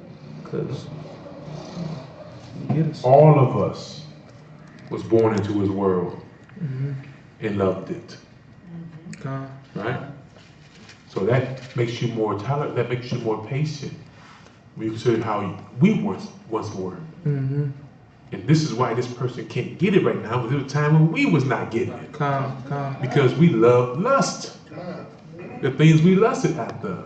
We couldn't get it. It was a block right there. Like, I hear what you're saying, man, but look here. I love what I do. You know, so basically not knowing you saying, man, I hear you saying about that God stuff, man, but I love Satan. When it comes down to it. You know? Let's go. Verse 2. Bear ye one another's burdens. See, is that not fulfilling the law? And so fulfill the law of Christ. See, we bear one another's burdens. We embrace each other when we're suffering, when we're tempted. That's why we need to constantly be in communication with each other. Come. And it has to be a two-way street. Come. Michael.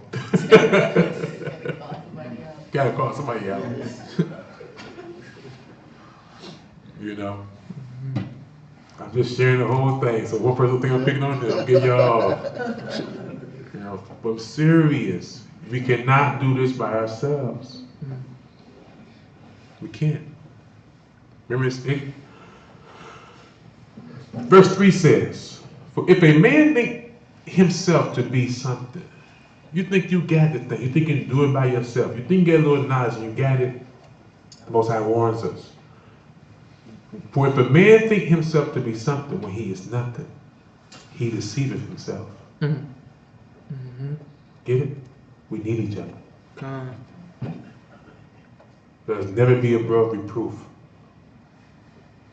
Let us never be above the assembly of the gathering. And this because I'm on the road don't mean y'all can't get together. Y'all need it. You need it. Okay? Verse 4. But let every man prove his own work. To who? The Most High. Let every man prove his own work. So you ain't here to please me. You have to prove your works to the Most High. Come. And then shall he have rejoicing in himself alone and not in another. Yeah, so I can't rejoice because this brother changed his life. That wasn't me, that was the Most High. Now, one of my words changed that brother. Right. But if I'm, in my spirit, is doing what the Most High tell me to do, in the Most High put it that, so that in my spirit that I'm doing so, I have to rejoice in that. Like, man, you know, I feel confident.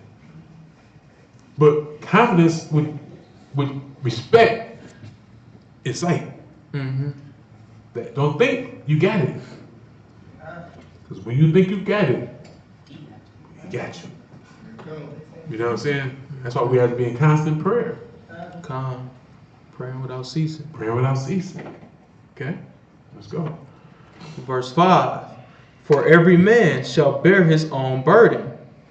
Let him that is taught in the word communicate unto him that teacheth in all good things. Yeah. See, every man should bear his own burden.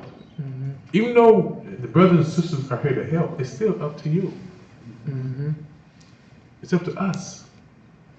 Most High sends us help, but we got to receive it and make the conscious decision to purge it out, Come. to operate so. It's up to us. Most High gave us free will. We must choose the righteous way, not the way of Satan. Okay? Be not deceived. Ahayah is not mocked. For whatsoever a man soweth, that shall he also reap. That's the law of the land, y'all. You cannot fool the Most High. Right? I was talking to brothers and sisters a couple days ago about reading this Bible. I mean, the Most High keep telling me, reminding me to remind y'all, you got to read this Bible. Whoever, if you do not, like I was telling this, it was somebody earlier today. One of y'all said you had, over there, Tomas. He said he was waiting all day for 2 o'clock to come for class to start. You just waiting? I mean, you got time like that? While you waiting, open this book up. use that time to read. Time will tick then. Con. You got about 5, 6 chapters in before you know it, 3 hours will pass by. So every moment of so-called idle time we have, we should be in this book. Con. Because you're going to reap what you sow. If you put a little bit in, you'll get a little out of it. Like I was talking to a brother, another brother in here. I'm telling all y'all business. Right. But this is real. I'm like, I thank the Most High for giving me brothers outside of here that I can converse with on a spiritual level. But I got brothers within here who've been in here in over a year that I can't have a spiritual conversation with. That's not what this is supposed to be about. By now, y'all supposed to be way ahead of where y'all at. But y'all are getting what y'all sold. Y'all didn't put nothing in. Talk to all the brethren in here. I can go way to Atlanta and sit down and really converse with a brother on the level that I desire. Y'all been over here for over baptized and still don't even understand the principles. You cannot mock the Most High. The Most High tells his men to stand up like men, to be men. Men knowing how to utilize their time wisely. If you're doing anything outside of using your idle time in this book, you're not a wise brother or sister. This work that we're reading about right now called the gospel is the work that is destroying the work of the devil. And the work of the devil is what got you stagnant right now. Because you see some other stuff outside of him more important than him. My brothers, take heed. But y'all supposed to be able, real talk. This morning I was proud of my wife. She's still here fishing, right? Come a long way. All praise to Ahayah. She's on the phone with her sister today, and proud of your wife. I said I'm proud of my wife. And you don't supposed to have pride, do you? That's not pride. Oh. I'm supposed to be. I said proud. P-R-O-U-D. So I know how to spell too. But that's work. Can she get in the Bible more? She better. If she want life. But the thing that I must commend her about is today I was on the floor with my son playing with his trucks, and which only he can play with. You gotta watch him. But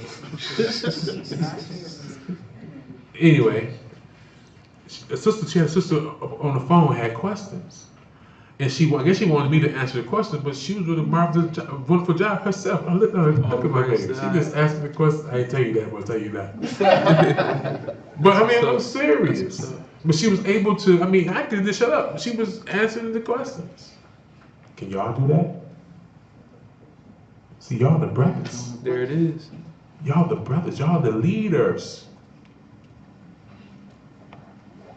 The saying, the Most High will not be mocked. When a man sow, he should also reap. He has given the men. Do y'all know what an apostle is? Overseer, established. An ambassador, a steward, a minister of Christ. If y'all don't know, that's your calling. To be a minister of the gospel.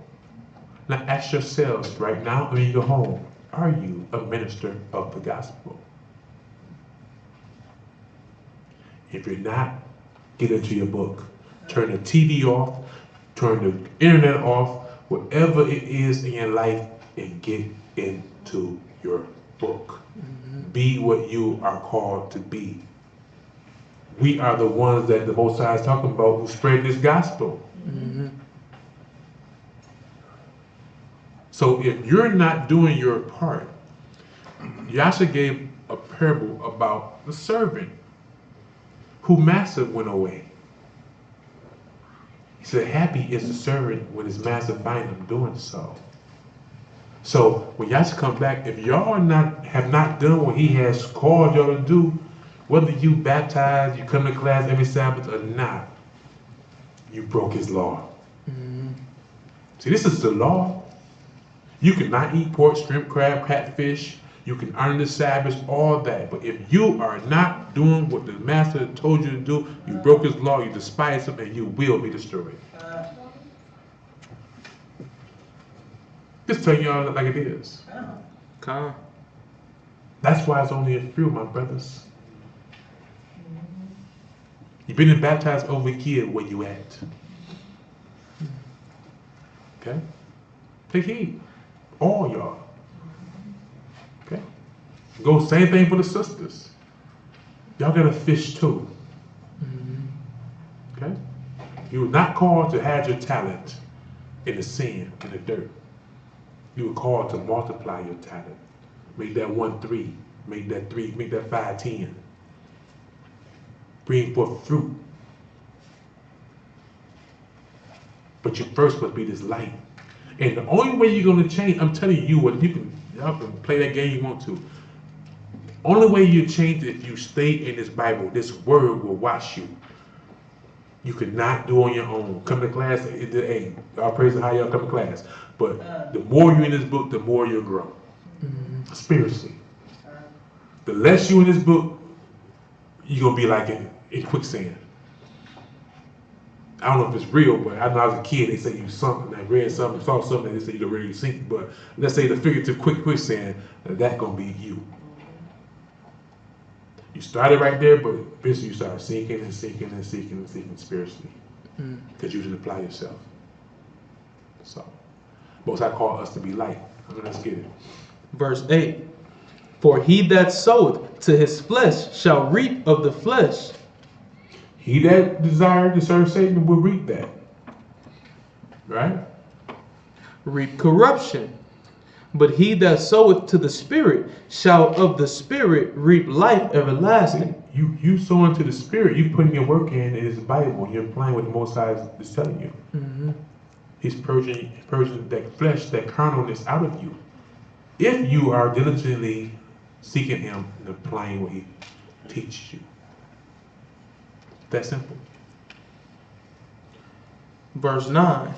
And let us not be weary in well-doing, for in due season we shall reap if we faint not. If you don't give up. Okay? Matthew chapter 5, verse 14 and 16. Almost there, y'all.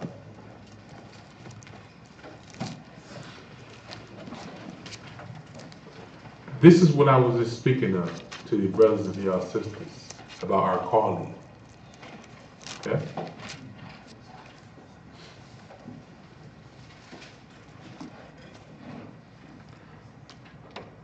See, you're called to be children of light. Out of being children of perdition, children of darkness. Okay? For a reason. Let's go. The book of Matthew chapter 5 and verse 14. That it might be fulfilled. Where you at? Salakia, that's chapter 4, 15. Matthew chapter 5, verse 14. Ye are the light of the world. So how are you a light of the world if you're stagnant and quicksand? If your family in your household look at you and say, yeah, you don't eat pork no more, but you still cussing. You don't eat catfish no more, but you still doing this. You still doing that. That's not being a light. There's a distinct difference right now. If it was when the sun go down in this room, if there was no lights on, than there is when lights come on. Distinct difference. So this is plainly, as you can see the light, people should see your light. Come. Because they see your darkness, trust me. Okay? Let's go. A city that is set on an hill cannot be hid. See, Yasha'Allah, Israel, right now, is supposed to be operating in this darkness, in this world of darkness, as a city on the hill. Right now. Although you don't see them, there's many Israelites that are light to the nations. Okay? Neither do men light a candle and put it under a bushel, but on a candlestick, and it giveth light unto all that are in the house. Let your light so shine before men, that they may see your good works. See that? It's the reason they need to see your good works. They remember you in your darkness. And when they see the work of the Most High, they will do what? What does it say next? And glorify your Father which is in heaven. They will glorify the Most High. They know the only thing that can change us is the Most High. Mm-hmm. This ain't lip service, y'all. This ain't us telling somebody why we do this and why we do this. This is by our consistent conduct. It's an old saying, actions speak louder than words. That has not failed. Right? The next precept, family, the book of Philippians, chapter 2, and verse 15. Once again, that's Philippians 2 and 15.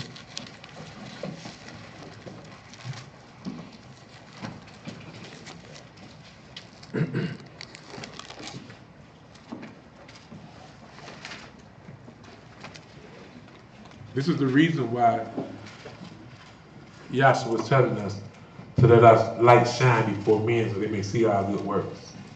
So we can glorify the Most High. Remember, the Most High said that he had both glorified it, his name, and will glorify it. It's been done every day. Okay? The book of Philippians, chapter 2, and verse 15. That ye may be blameless. That ye may be perfect, blameless, and harmless. and harmless, The sons of God. the sons and daughters of the Most High, if you are this light, if you are walking in the Spirit, if you are obedient to Yahshua's commandments, you will be harmless. Like, for those who are in this room who was living in the Spirit, what harm have you done to anyone since you've been living in the Spirit?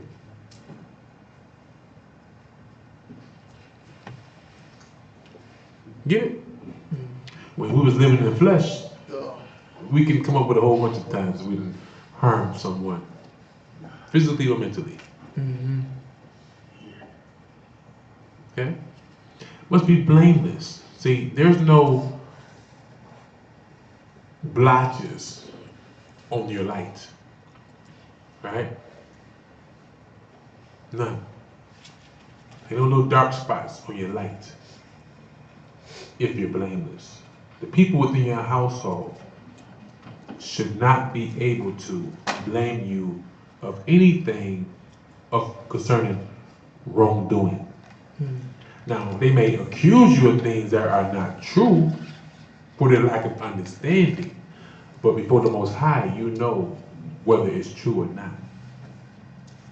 Like, for example, a couple days ago, someone created a Facebook page with my name, right? Spelled my name wrong.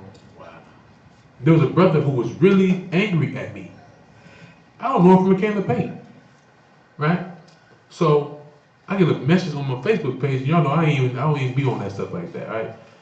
Little dude just talking all kinds of stuff on my Facebook page, right? But I'm not his friend, so I said, let me befriend this dude and holler at him. You know what I'm saying? I'm not understanding if he's saying I'm sleeping with his wife, or I'm telling him, oh, it's real. Or I'm telling he's talking, but it's chopped up. So I hit the dude back. I'm like, my brother, who are these people you're talking about, and what are you talking about? Right? Apparently he knows someone who calls himself my cousin. He's not my cousin. You know, right? So a couple days later, so the brother responds to me, but I'm driving the truck. I didn't go on Facebook to see what he said. So the so-called cousin of mine text me these messages that I was supposedly had sent to this dude's wife. Well, I don't know if we came to bank. And I don't even talk like that. You know what I'm saying? Nor do that when I was in the world. So I tell the dude, call me. This is my so-called cousin. Call me. He called me. He's like, what's going on? I said, call that brother. Let me talk to him. Okay? We couldn't get in touch with him. So I responded to him on his thing and let him know, my brother, I don't know you, nor your wife. That ain't my page, nor my comments. I don't get down like that.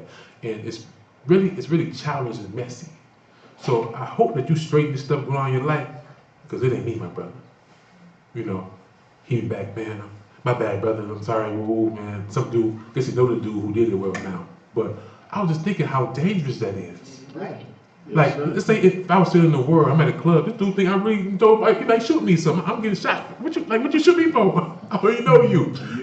You know what I'm saying? But I could be dead. And I thought about, like, man, it's so many of our children out here dying because of these things. Calm.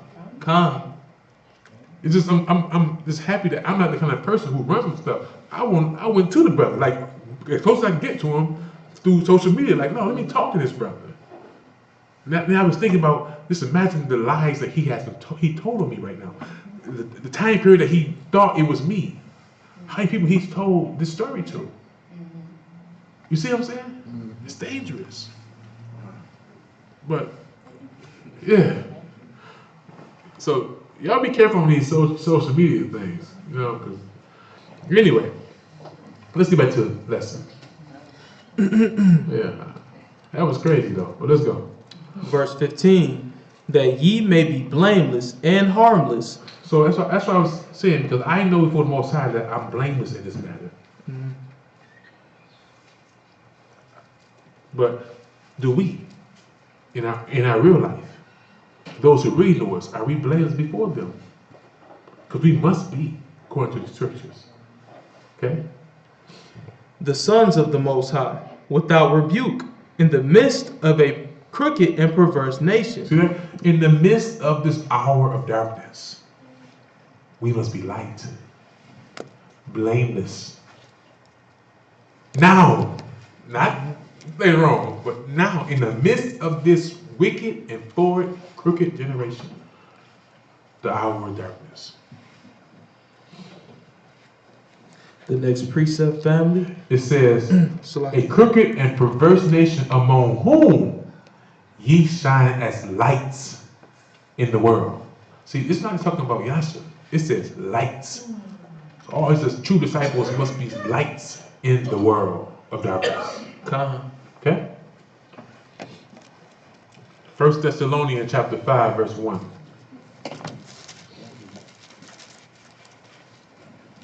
Last 5 precepts. 1, 2, 3, 5.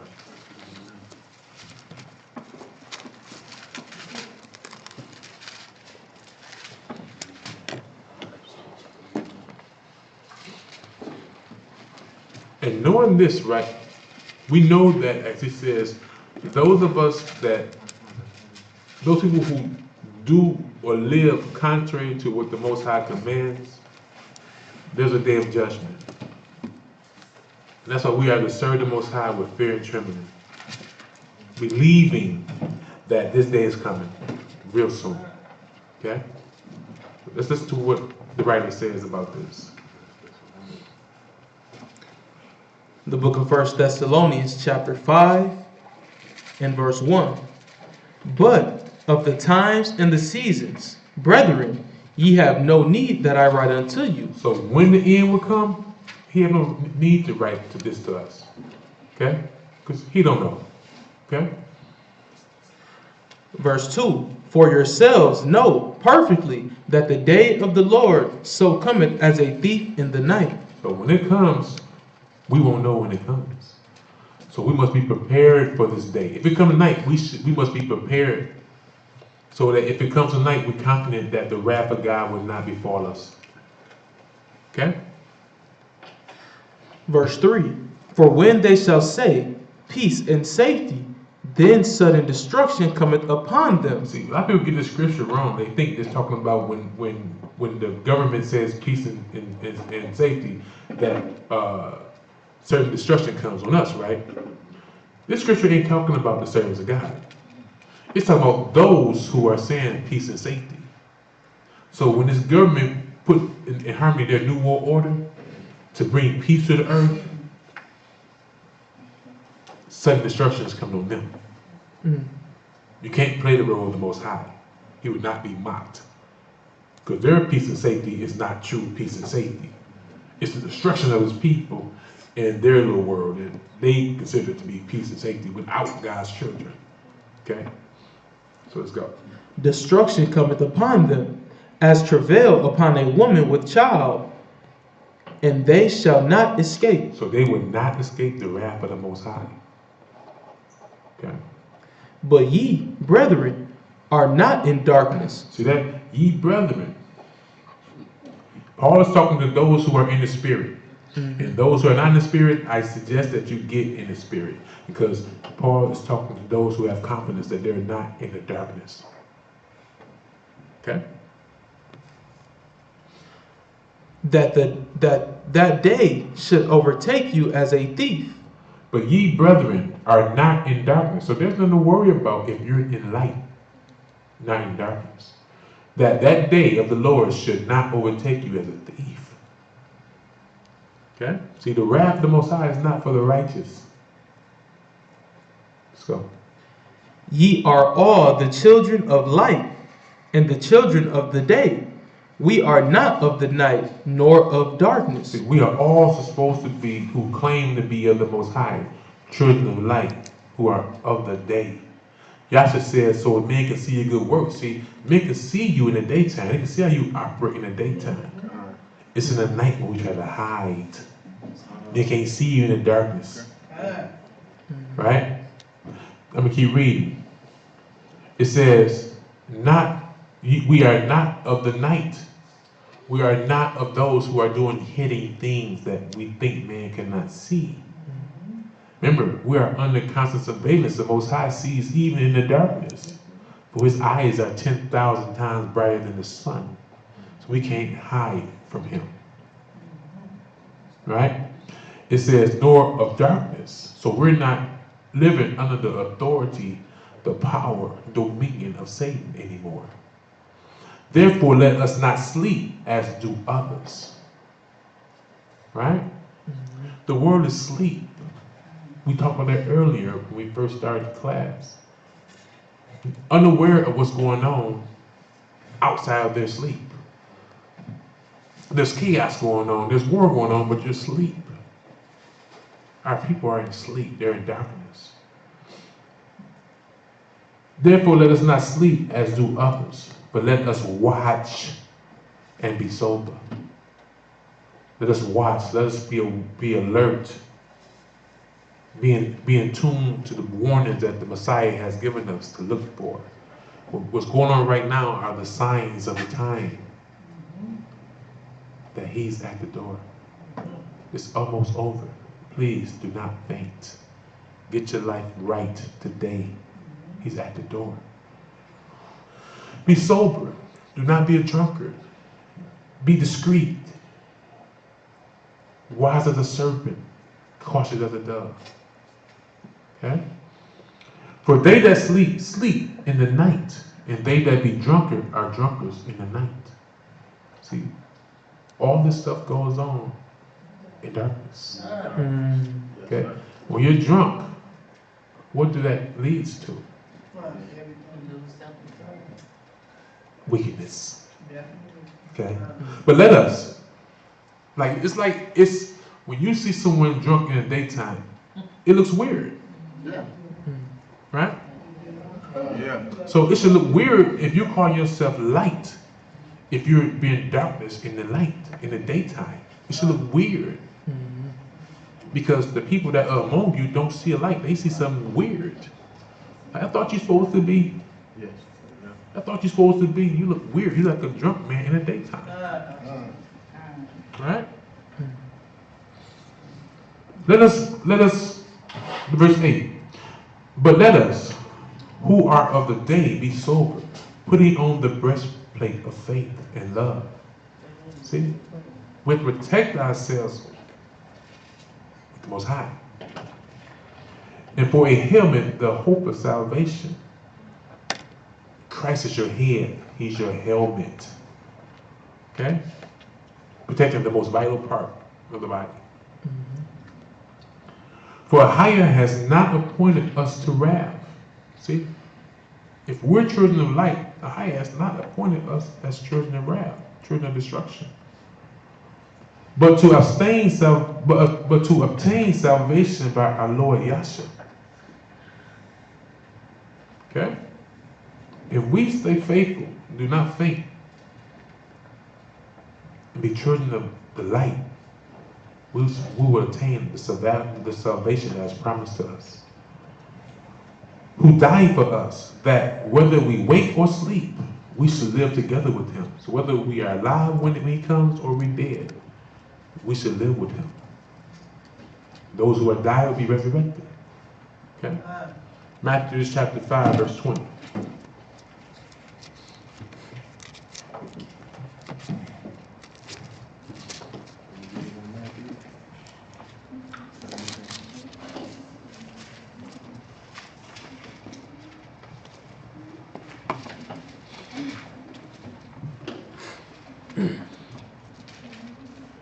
Let's go. The book of Matthew, chapter 5, and verse 20. And it reads, For I say unto you, that except your righteousness shall exceed the righteousness of the scribes and Pharisees, ye shall in no case enter into the kingdom of heaven. We had a lesson about that about a year or so ago. Our righteousness exceeds that of a scribe and a Pharisee. Outwardly, they appear righteous, right? They had no love and mercy for God's children, right? It was really all the things that we read about, but outwardly, they looked like they was righteous. It's like today, our righteousness must exceed these pastors, these so-called Christians. Which outside, they may say that they this and they say that, but their actions say something different. You get it? We must really walk this walk and be about this life. Okay? 2 Corinthians chapter 11, verse 13 and 15. Once again, that's 2 Corinthians. 2 Corinthians chapter 11 and verse 13 through 15.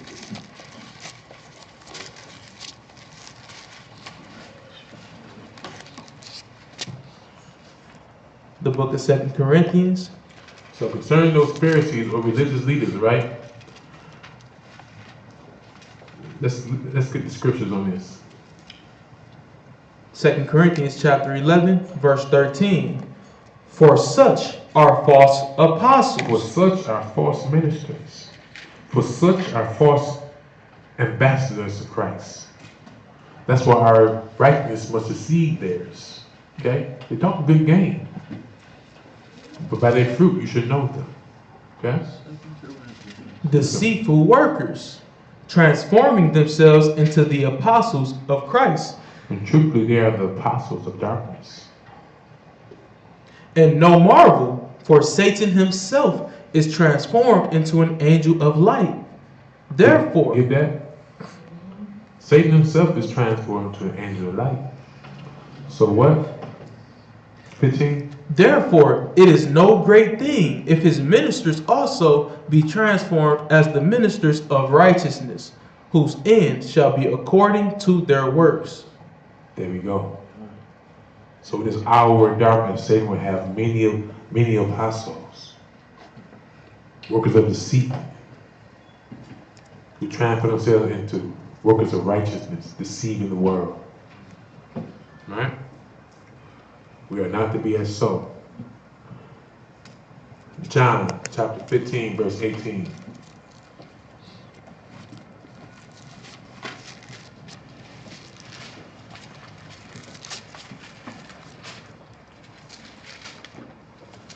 Now, I remember we jokingly talked about the Pope, right? About how when he come in town, how the whole world be attuned to him, and he had a big crowd It's following. This is why. This is why you have these mega churches. How they have such a huge following. Okay? Why the Bible calls them workers of apostles of Satan, right? This is why they have a huge following in this dark, wicked, perverse, crooked generation. Okay? The book of John, chapter 15 and verse 18. Now Christ is talking to his true disciples. Okay? If the world hate you, ye know that it hated me before it hated you. They killed our brother, right? Okay. For standing up for righteousness. Right? Why do you love these pastors so much? Why do you love the Pope so much? If they was true disciples of his, the world should hate their work. Okay? Yes, sir. Let's go. If ye were of the world would love his own. Y'all get it? They're of the world. They are the ones who teach our people to be successful in this world. They are the ones who say use to brainwash us. He's the one that he used right now to brainwash our brothers and our sisters, our family members. They're of the world, so the world loves them. The Pope is of the world loves him. T.D. Jakes, Creflo Dollar, they're of the world loves them. Creator Floyd Dollar, that's how he says his name? Creator Floyd Dollar. He the creator of Floyd Dollars. Because the world loves him, because he's of the world. He's saying the things the world of darkness loves to hear. He's a promoter of darkness. Okay? Transforming himself into a minister of light. Okay? Well, let's go. But because ye are not of the world, but I have chosen you out of the world. See, we can't not be part of the world if we are servants of Yahshua. Okay? But I have chosen you out of the world, therefore the world hated you. Remember the word that I said unto you, the servant is not greater than his Lord. If they have persecuted me, they will also persecute you. If they have kept my sayings, they will keep yours also. See? But all these things will they do unto you for my name's sake, because they know not him that sent me. That's the thing. These ministers out here do not know the Most High, nor fear him. That's why I say all the time, they're not teaching the guy the Bible. They don't know him. They are of the devil and they know him. He's the God they know and they promote. They're not promoting or teaching Ahayah, Ahayah, the God of the Hebrews, the God of Abraham, Isaac, and Jacob, and their seed. He's not the God that loves the sinner and hate the sin. He's not the God who condones homosexuality. He's not the God that condones. He's not the God that has given any man a license to sin, according to his own words. Okay? So the world don't know him. That's why it said that in the last days that men will be haters of those That are good. that are good. Come. Not good to man's eyes, but good to Most High's eyes. Okay? Last precept. The book of Matthew, chapter 24, and verse 21 and 22. Once again, that's the book of Matthew, chapter 24, verses 21 and 22.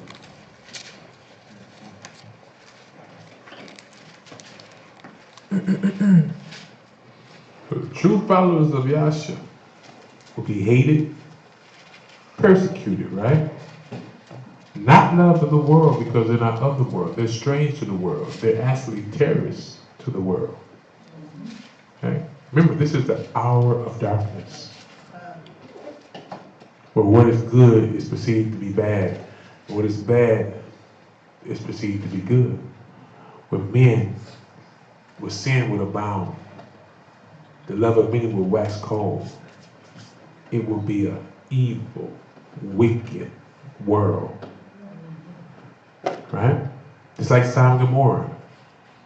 They love Sodom and Gomorrah and their laws and their customs, their way of life. As wicked as this place is, our people love it. Right? Do they not?